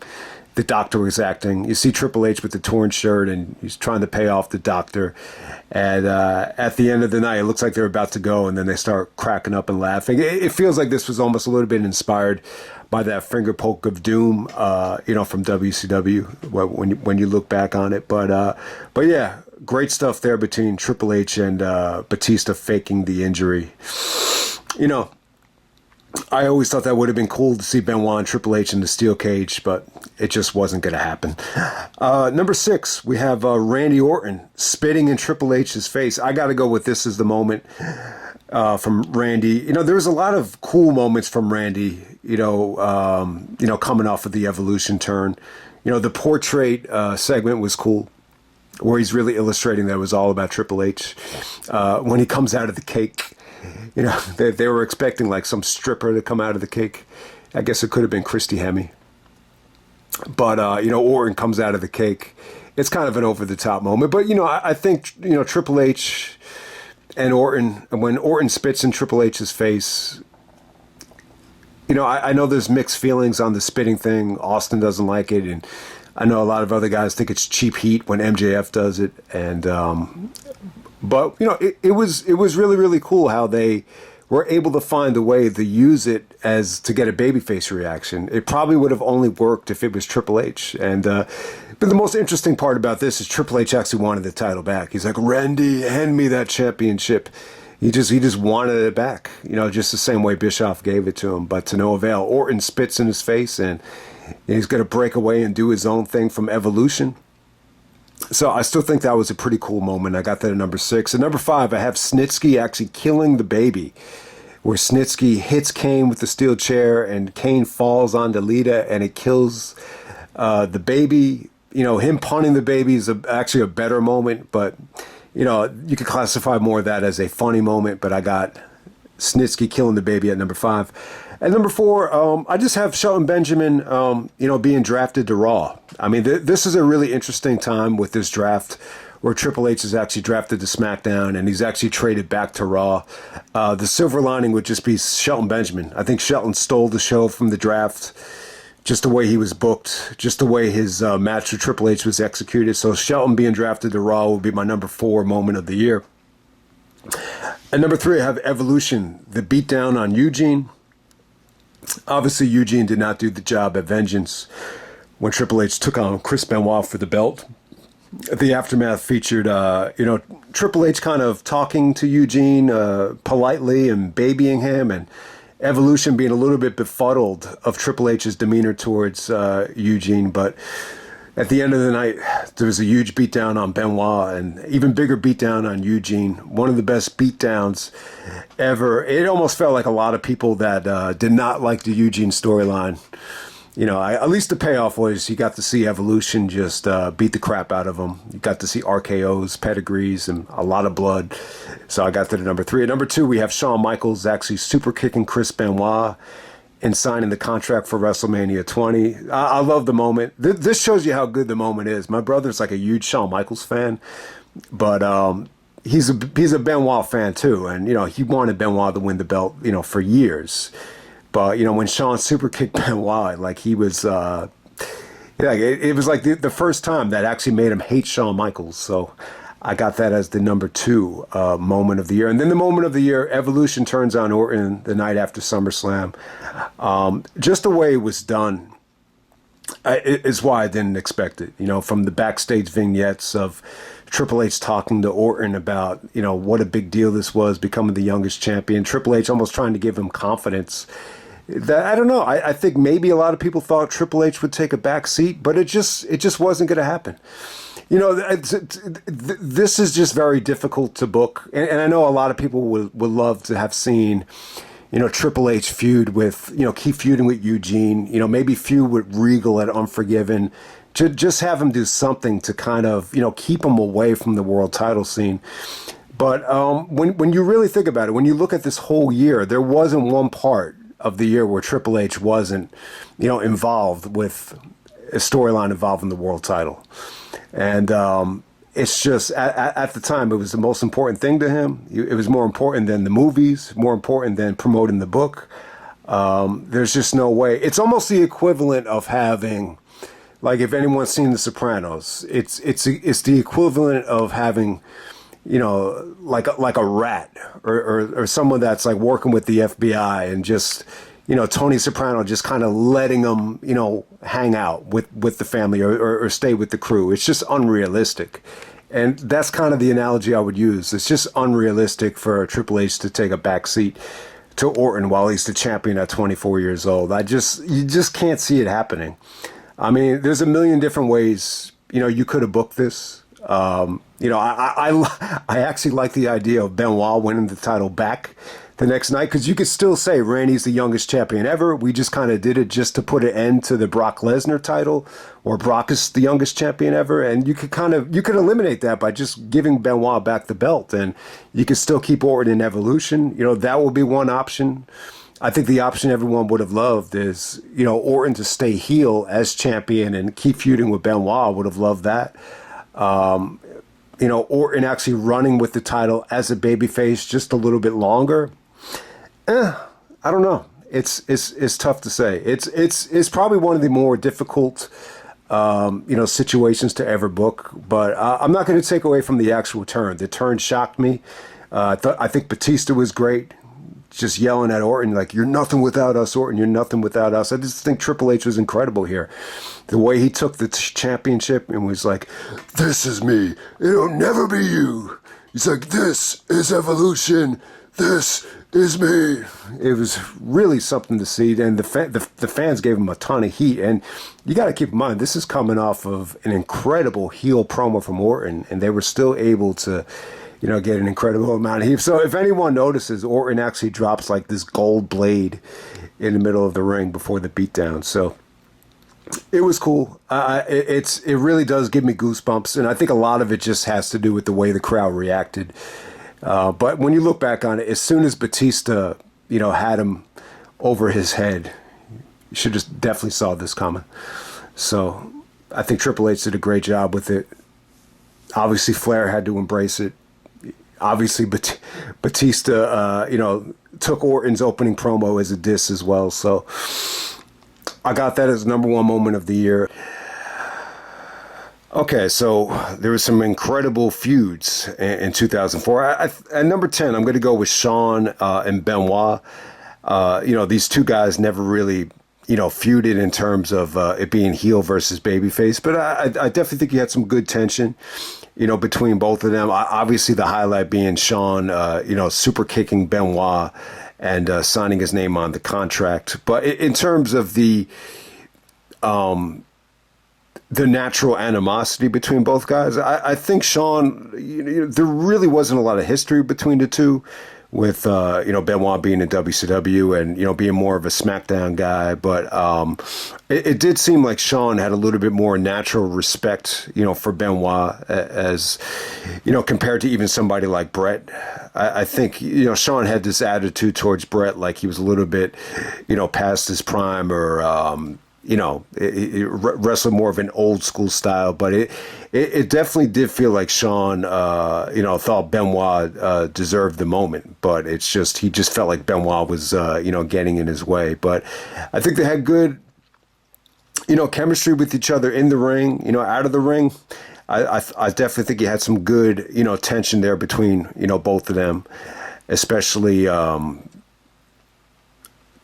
you get to see some accidental chair shots and, situations where Benoit actually locks Shawn in the sharpshooter out of frustration. So I definitely think you had a lot of great, promos between them. I just feel like it could have been better and could have been, fully explored if, it wasn't, to kind of, set up a Triple H, interfering or, being involved as well. I think that's what kind of held it back from being fully explored, is the Triple H factor, if you know what I'm saying. Number 9, I'm going to go with Kane versus Snitsky. I think this was a lot of fun. The Kane and Lita stuff, it really didn't interest me until Snitsky got involved and killed the baby. I think the Snitsky character, punning the baby, killing the baby, Kane having to cry to the doctors, Snitsky, throwing Kane off the stretcher and playing up to the crowd. It's just some of the most memorable shit ever. And, opened the door. Snitsky's performance at Taboo Tuesday, even though the match wasn't that good, I think Snitsky's performance was great. And, opened the door for him to have that Survivor Series main event, which is still like, the highlight of his career. I don't know, this is really the only time Snitsky was pushed, but it's definitely memorable. So we go, and I definitely think Snitsky, I will rank his push a lot higher than Heidenreich's push on SmackDown.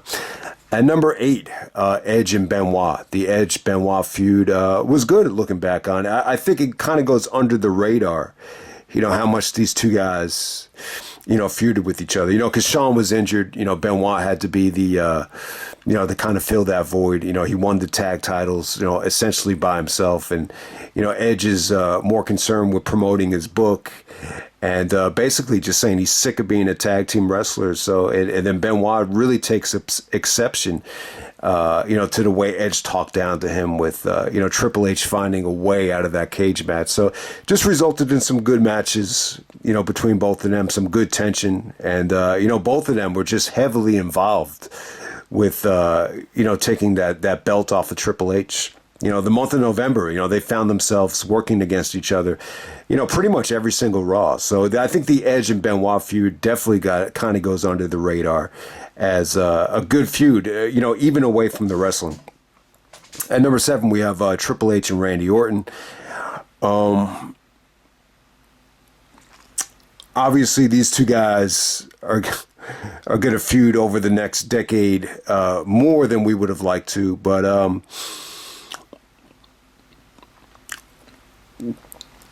I definitely think he had some good stuff. I would definitely still say the initial turn on Orton was definitely memorable. You could definitely argue that it was the wrong time to do it, but the execution of just the way it was done, I really, I still enjoy the moment. I mean, it's still the only thing from this year that gives me goosebumps. Both times I watched it back, I got goosebumps. So I think you got to give them credit for that. And I mean, I think it really does tie into the fact that, the feud is just predicated on the fact that, Randy was supposed to be groomed to be the guy, but just not that soon. It's just Randy really, reaching a level of success and fame and superstardom that was faster than anybody could have envisioned. And this was not the plan, according to Triple H. So Triple H really had to, put him in his place and just slow him down. And, you're not the man. And basically, essentially, Randy Orton just getting a bigger head, thinking he's bigger than the group unintentionally. And, Triple H had to put it into it. So it resulted in some great stuff. I think some of the promos that Orton cut on Evolution, the portrait promo, him coming out of the cake. I mean, it wasn't bad. I mean, I definitely think Randy had all the fans on his side, at least until the end of 2004. I don't remember, any sort of negativity or backlash where the fans turned on Randy. Definitely Batista felt a little bit more natural than Randy did. The Randy stuff definitely felt a little bit forced, especially with how they booked Survivor Series. But still, I think the Triple H and Randy Orton feud was pretty damn good. And I think the highlight being, Randy's, night as GM. He's able to get the title off of Triple H and lift that stipulation that he has on him where he can't challenge Triple H for the belt. I think the feud was pretty well done for the most part in terms of just the 2004 aspect of it. At number 6, we got Shawn Michaels and Triple H. So, with Shawn and Triple H in 2004, this is only one part of the feud. I mean, this is a feud that lasted from 2002, 2000, the end of 2003 and 2004. But, really, you got to put this on the list because Shawn is just on the verge of, just ending it. Obviously, Benoit really kind of got in the way of that from happening. But, before Bad Blood, it just reached a boiling point where there, really nothing to say. This is just straight up, just a lot of attacks, just a lot of animosity between the two where they just couldn't coexist together. And, Bischoff in the locker room had to, really take this thing to the next level just to kind of, make sure this came to an end. So definitely got to put it on the list. But I don't know if I would say that 2004 really captured, the history better than other years did. But at number 5, we have Jericho going up against Christian and Trish. It was definitely a good feud. I think what really made me put this this high, the night, and what kind of goes under the radar here. The night Trish lost to Lita. Jericho was actually the GM, so in a way, it's almost like Jericho got redemption. That, Lita was the one to get the title off of Trish. He actually booked the match. He made it happen in the storyline. So it's a pretty good feud in terms of it being a payoff for Jericho. But, I still think Trish and Jericho as a heel tandem, would have went a little bit better. I don't know why Trish and Christian were so uncomfortable with it. I mean, it's some of the kissing and some of the sexual stuff between them, it came off good at first. It didn't feel like they were afraid to do it. I just don't know. Trish is obviously married. That guy is lucky as hell. I mean, think about it. That dude survived The Rock and Jericho trying to nail Trish, and I think he's still with Trish. But, Christian, definitely has, I think he split up with his wife by now, but at the time his wife Denise was a pretty hot girl, and obviously they were happily married. So, maybe that's what came between them in terms of that. But yeah, I definitely think if Jericho and Trish were heels, I think this would have worked a lot better. The problem is Christian's just not a natural babyface, so I don't think that would have worked either. But yeah, the great thing about the Christian and Trish feud is it was great for Trish's development and her mic skills and personality, number one. And then the other thing is Christian, which is, I think he was great here. I think he did a lot of great things to Jericho, basically calling Jericho soft, taking his eye off the ball and, being lovesick over Trish, definitely hurt the tag team.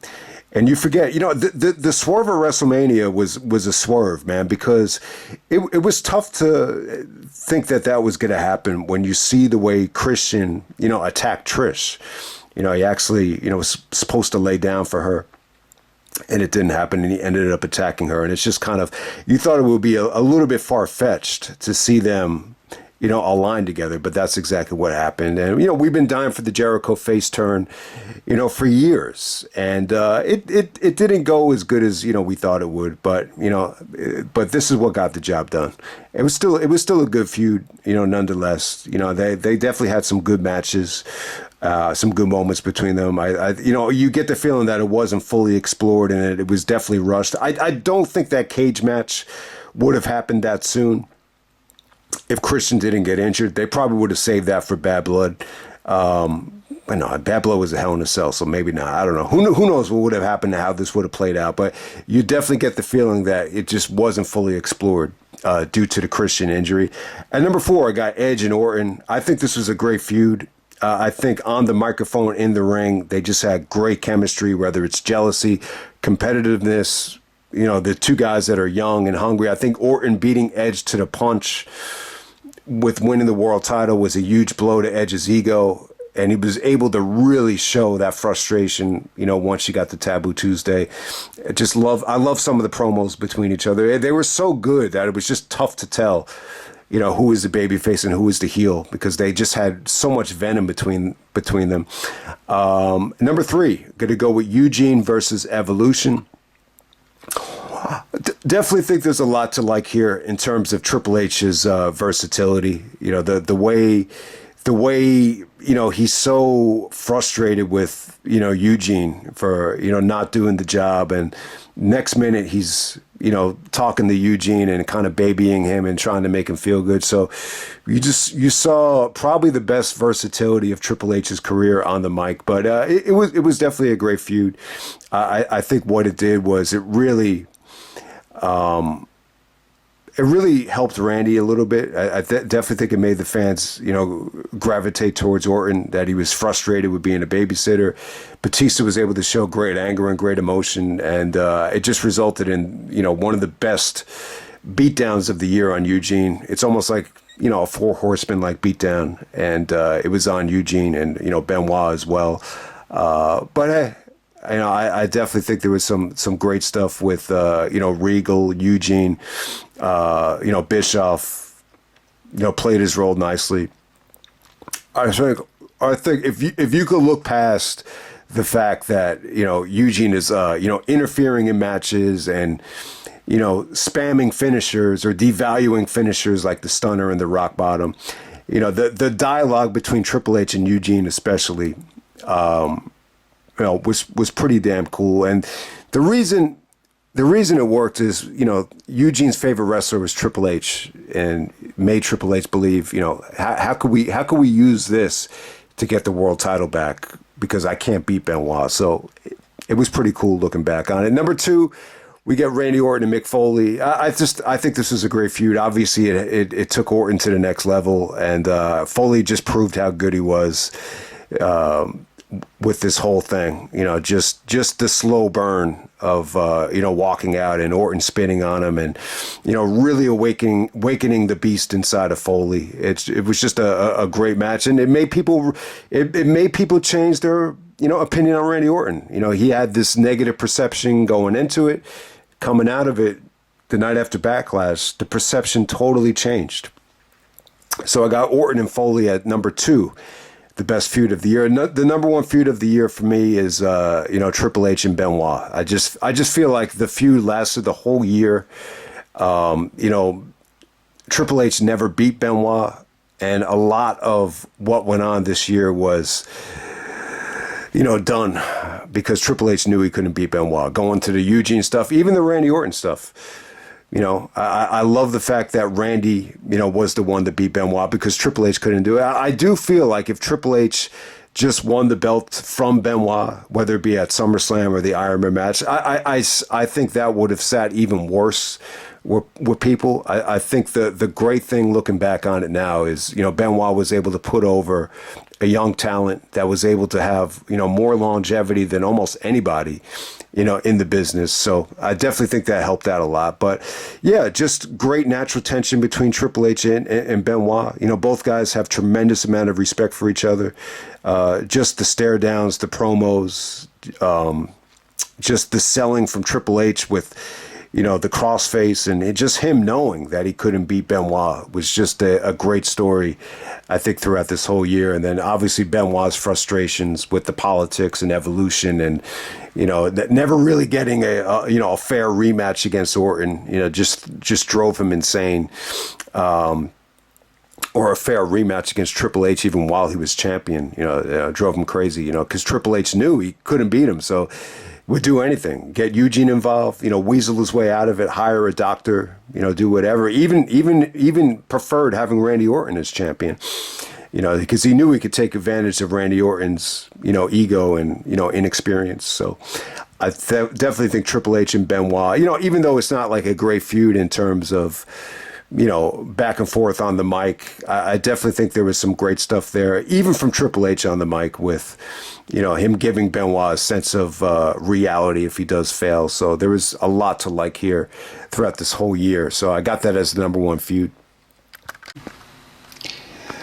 Okay, next part of the video. These are just what I think are the funniest moments of the year. This isn't going to be an actual list. I'm just going to do this in chronological order. You could decide what was the funniest moment of the year. Obviously, the first one I want to put on the list is the Austin and Triple H, the sheriff parody. So, at the time, Austin is not the GM, he's the sheriff. He comes out with the badge and the 4-wheeler, and Triple H just, mocked the shit out of him. Austin just looked very, very annoyed. But it was funny though, man. Yeah, there's this one black kid in the front row that's like cracking up during the whole promo. But yeah, this is one of the funniest things I think Triple H has done. I think it's one of Triple H's better years at being funny too. He kind of, like when you look at like 98, 98, 99, Triple H, he was a little bit more funny in those years. This is kind of like a return to him, showing his versatility as a comedian, even as a heel. There's also a really funny Triple H promo where Tajiri, spits the mist at him, and he's trying to talk to Bischoff, and he's like looking, he can't even see, so he's looking at the wrong guy. It was one of the funniest things I think Triple H ever did. So definitely check out that backstage thing. The stuff, I got to give The Rock credit, man. The Rock really felt like he was a part of the company this year for the most part. I mean, I think the La Resistance thing, I think that happened at the end of 2003. But then he did the stuff with Foley. Then he did the stuff with Eugene, and then he did the stuff with Orton, and then he did the one last thing with the Diva Search. So it really added up. He was still under contract. He still made about 4 or 5 appearances. But I don't know. I always thought his chemistry with the coach was great. He came back to help out Eugene. I do think Rock and Eugene, I think they trained together when The Rock was first starting out. And, Eugene finally caught a big break. You could even see him say to Eugene, "I'm proud of you," after he left the ring. But Coach was out there, and, Eugene and Coach were kind of going at it. Coach is mocking Eugene, and this is where Rock calls, Coach the popcorn fart, which is kind of stupid. But, I did think, Rock and Coach had, great chemistry here. Even in this night where Rock and Orton did their promo, it actually ends with The Rock actually sticking up the Coach, kind of, giving him the high five, and then he kind of left the coach hanging at the end of that promo with Rock and Orton. That actually ends with, I think, Edge spearing Orton, the one in Miami. But yeah, I want to shout out the Rock and Orton promo in Miami in terms of one of the funniest things of the year. Orton was great here. This is the first time Orton and Rock ever talked to each other. And it's funny, we never got to see Rock versus Randy Orton at WrestleMania. I always thought it would be a huge match with the generation superstars going at it. Rock is the second generation, Orton's the third generation superstar. But yeah, Orton comes out, he's like, we never got the chance to talk. What I have to say to you, Rock, is you are yesterday's news. There's a new star in town that's much younger, much more hip, and much, much better looking. So, Orton really kind of, he needed it. He needed the rub from The Rock, and it actually, Orton actually got asshole chants, and then The Rock actually goes like, "Yeah, I know," when the fans are chanting asshole, and Rock and Orton, Rock actually talks about their history as kids. He said they used to remember Randy coming to the shows as kids, and basically, reminding him of how, Rock's family used to beat up the Ortons and slap them around. And you have the Rock's family in the front row. So you saw a lot of good stuff between them. Then Rock starts talking about a gerbil, that Orton used to come to the shows with a gerbil. And Orton actually says it was his sister. So it got a little bit wacky. But almost like a forgotten promo between Rock and Randy Orton. I guess Rock was spending a lot of time in his home state of Miami at the time. The musical chairs segment I thought was funny as hell because of Flair. The highlight being Flair looking up Stacy Keibler's skirt and doing the Flair strut. That was pretty funny. So it ends with Jericho actually winning. But hey, it was a fun segment. Eugene was actually GM for the night, so that's why we got musical chairs to open up the show. The Flair and Hurricane pre-tape on Flair's book was really good. Definitely some of the best stuff Hurricane Shane Helms had ever done on the mic, just taking jabs at Flair, just saying the book wasn't that good. It wasn't as good as Mick Foley's book, and it wasn't as good as The Rock's book. And Flair's reactions were just priceless. Snitsky punting the baby, definitely the funniest moment of the year, possibly. So I got to put that on the list. Randy Orton actually dropping the sledgehammer on Eric Bischoff was definitely a funny moment. Obviously they needed to do something to get Orton going as a babyface, so why not give it a try? Edge promotes his book. So Benoit is actually wrestling La Resistance for the tag titles, and instead of coming out to the ring, Edge is just on the ramp, on commentary, promoting his book. It was actually pretty funny. It came off great.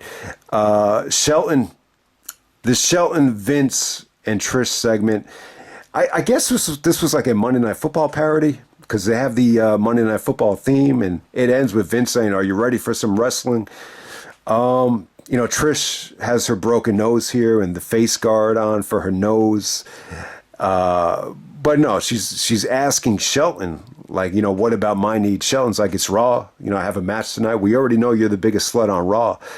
And, Trish is like, "What about my needs?" It kind of opens the door up for, a lot of interracial discussion between, Trish and Shelton. But Shelton, kind of leaves Trish hanging. And ultimately, she runs into Vince's arms. So we get, Trish and Vince, kind of, rekindling, their relationship. So it was definitely a funny segment. The funniest part about it is Vince, brought up the NBA and the NFL. And this is right after the Malice at the Palace, when Ron Artest ran into the stands and, attacked one of the fans. And it just ended in that crazy brawl. Yeah, man, that was a fun time looking back on it. I wish that brawl never happened. But, man, that was an incredible scene at the Palace, and they kind of played off of it here. But yeah, it was a fun segment. There's some funny things I could talk about here, but I'm just gonna leave it at that. Edge and Orton, the "I'll think about it" segment. This was actually funny. It wasn't as serious as their other promos. Edge just kind of took the approach to be really nice and friendly to Orton since he was the GM. He's just saying, think about this, like. you know, if Triple H is champion, you can't get a title shot. But if I'm champion, if I win the belt, you'll be the one to get the first shot at it. And then Edge is like, so what do you think? And Orton's just like, I'll think about it. He must have said, I'll think about it like 10 times. And then the promo ends with him just saying, I'll think about it. He might have said, I'll think about it as much as Tebow said, I'm excited when he first got to the Jets, if anyone remembers that. The Triple H and Flair voicemail was funny as hell. My brother loved this, you know, because, you know, the highlight being it's, you know, Triple H is actually in the new movie coming out, Blade Trinity, starring Wesley Snipes. And, you know, there was some rumblings about how Wesley Snipes was, you know, tough to work with and, you know, acting like an asshole to everybody on the set. And Triple H was like, oh, he was nice to me, but hey, I'm bigger than anybody. So, you know, it's one thing to be nice to the big wrestler, and it's one thing to be nice to the little guy, you know, that's vulnerable in the corner. So, you know, Triple H is really like, you know, Snipes is cool to me, so I have nothing bad to say about him. But hey, you know, Triple H was like, it's not about me. But no. He was like, it's not about Snipes. It's not about Jessica Biel. It's not about Ryan Reynolds. It's about me. I'm the biggest star in the movie. I have a new book coming out. And Flair is really great as well on this voicemail. And then Batista has to shut it off. But it's a funny, you know, segment. Because Bischoff is still on vacation. And, you know, they're just like paranoid, you know, because they want Bischoff just to kind of, you know, award Triple H the championship again, you know, after, you know, the title is going to be, you know, vacated.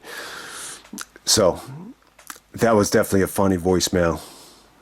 Definitely worth checking out. And I got to say, one of the funniest moments of the year, it's not supposed to be funny, but when Shawn was actually announced as the special guest referee, the last Raw of the year for, you know, New Year's Revolution Elimination Chamber, you know, Triple H's, I got to give Triple H credit. His reaction to Shawn being announced guest referee, it blew everybody else's reaction away. It was one of the best reactions ever. And it's you know, I mean, it's a great reaction in terms of paranoia, but it was so good that it's funny as well. So I got to put that on the list as well. So these are some of the funniest moments of the year.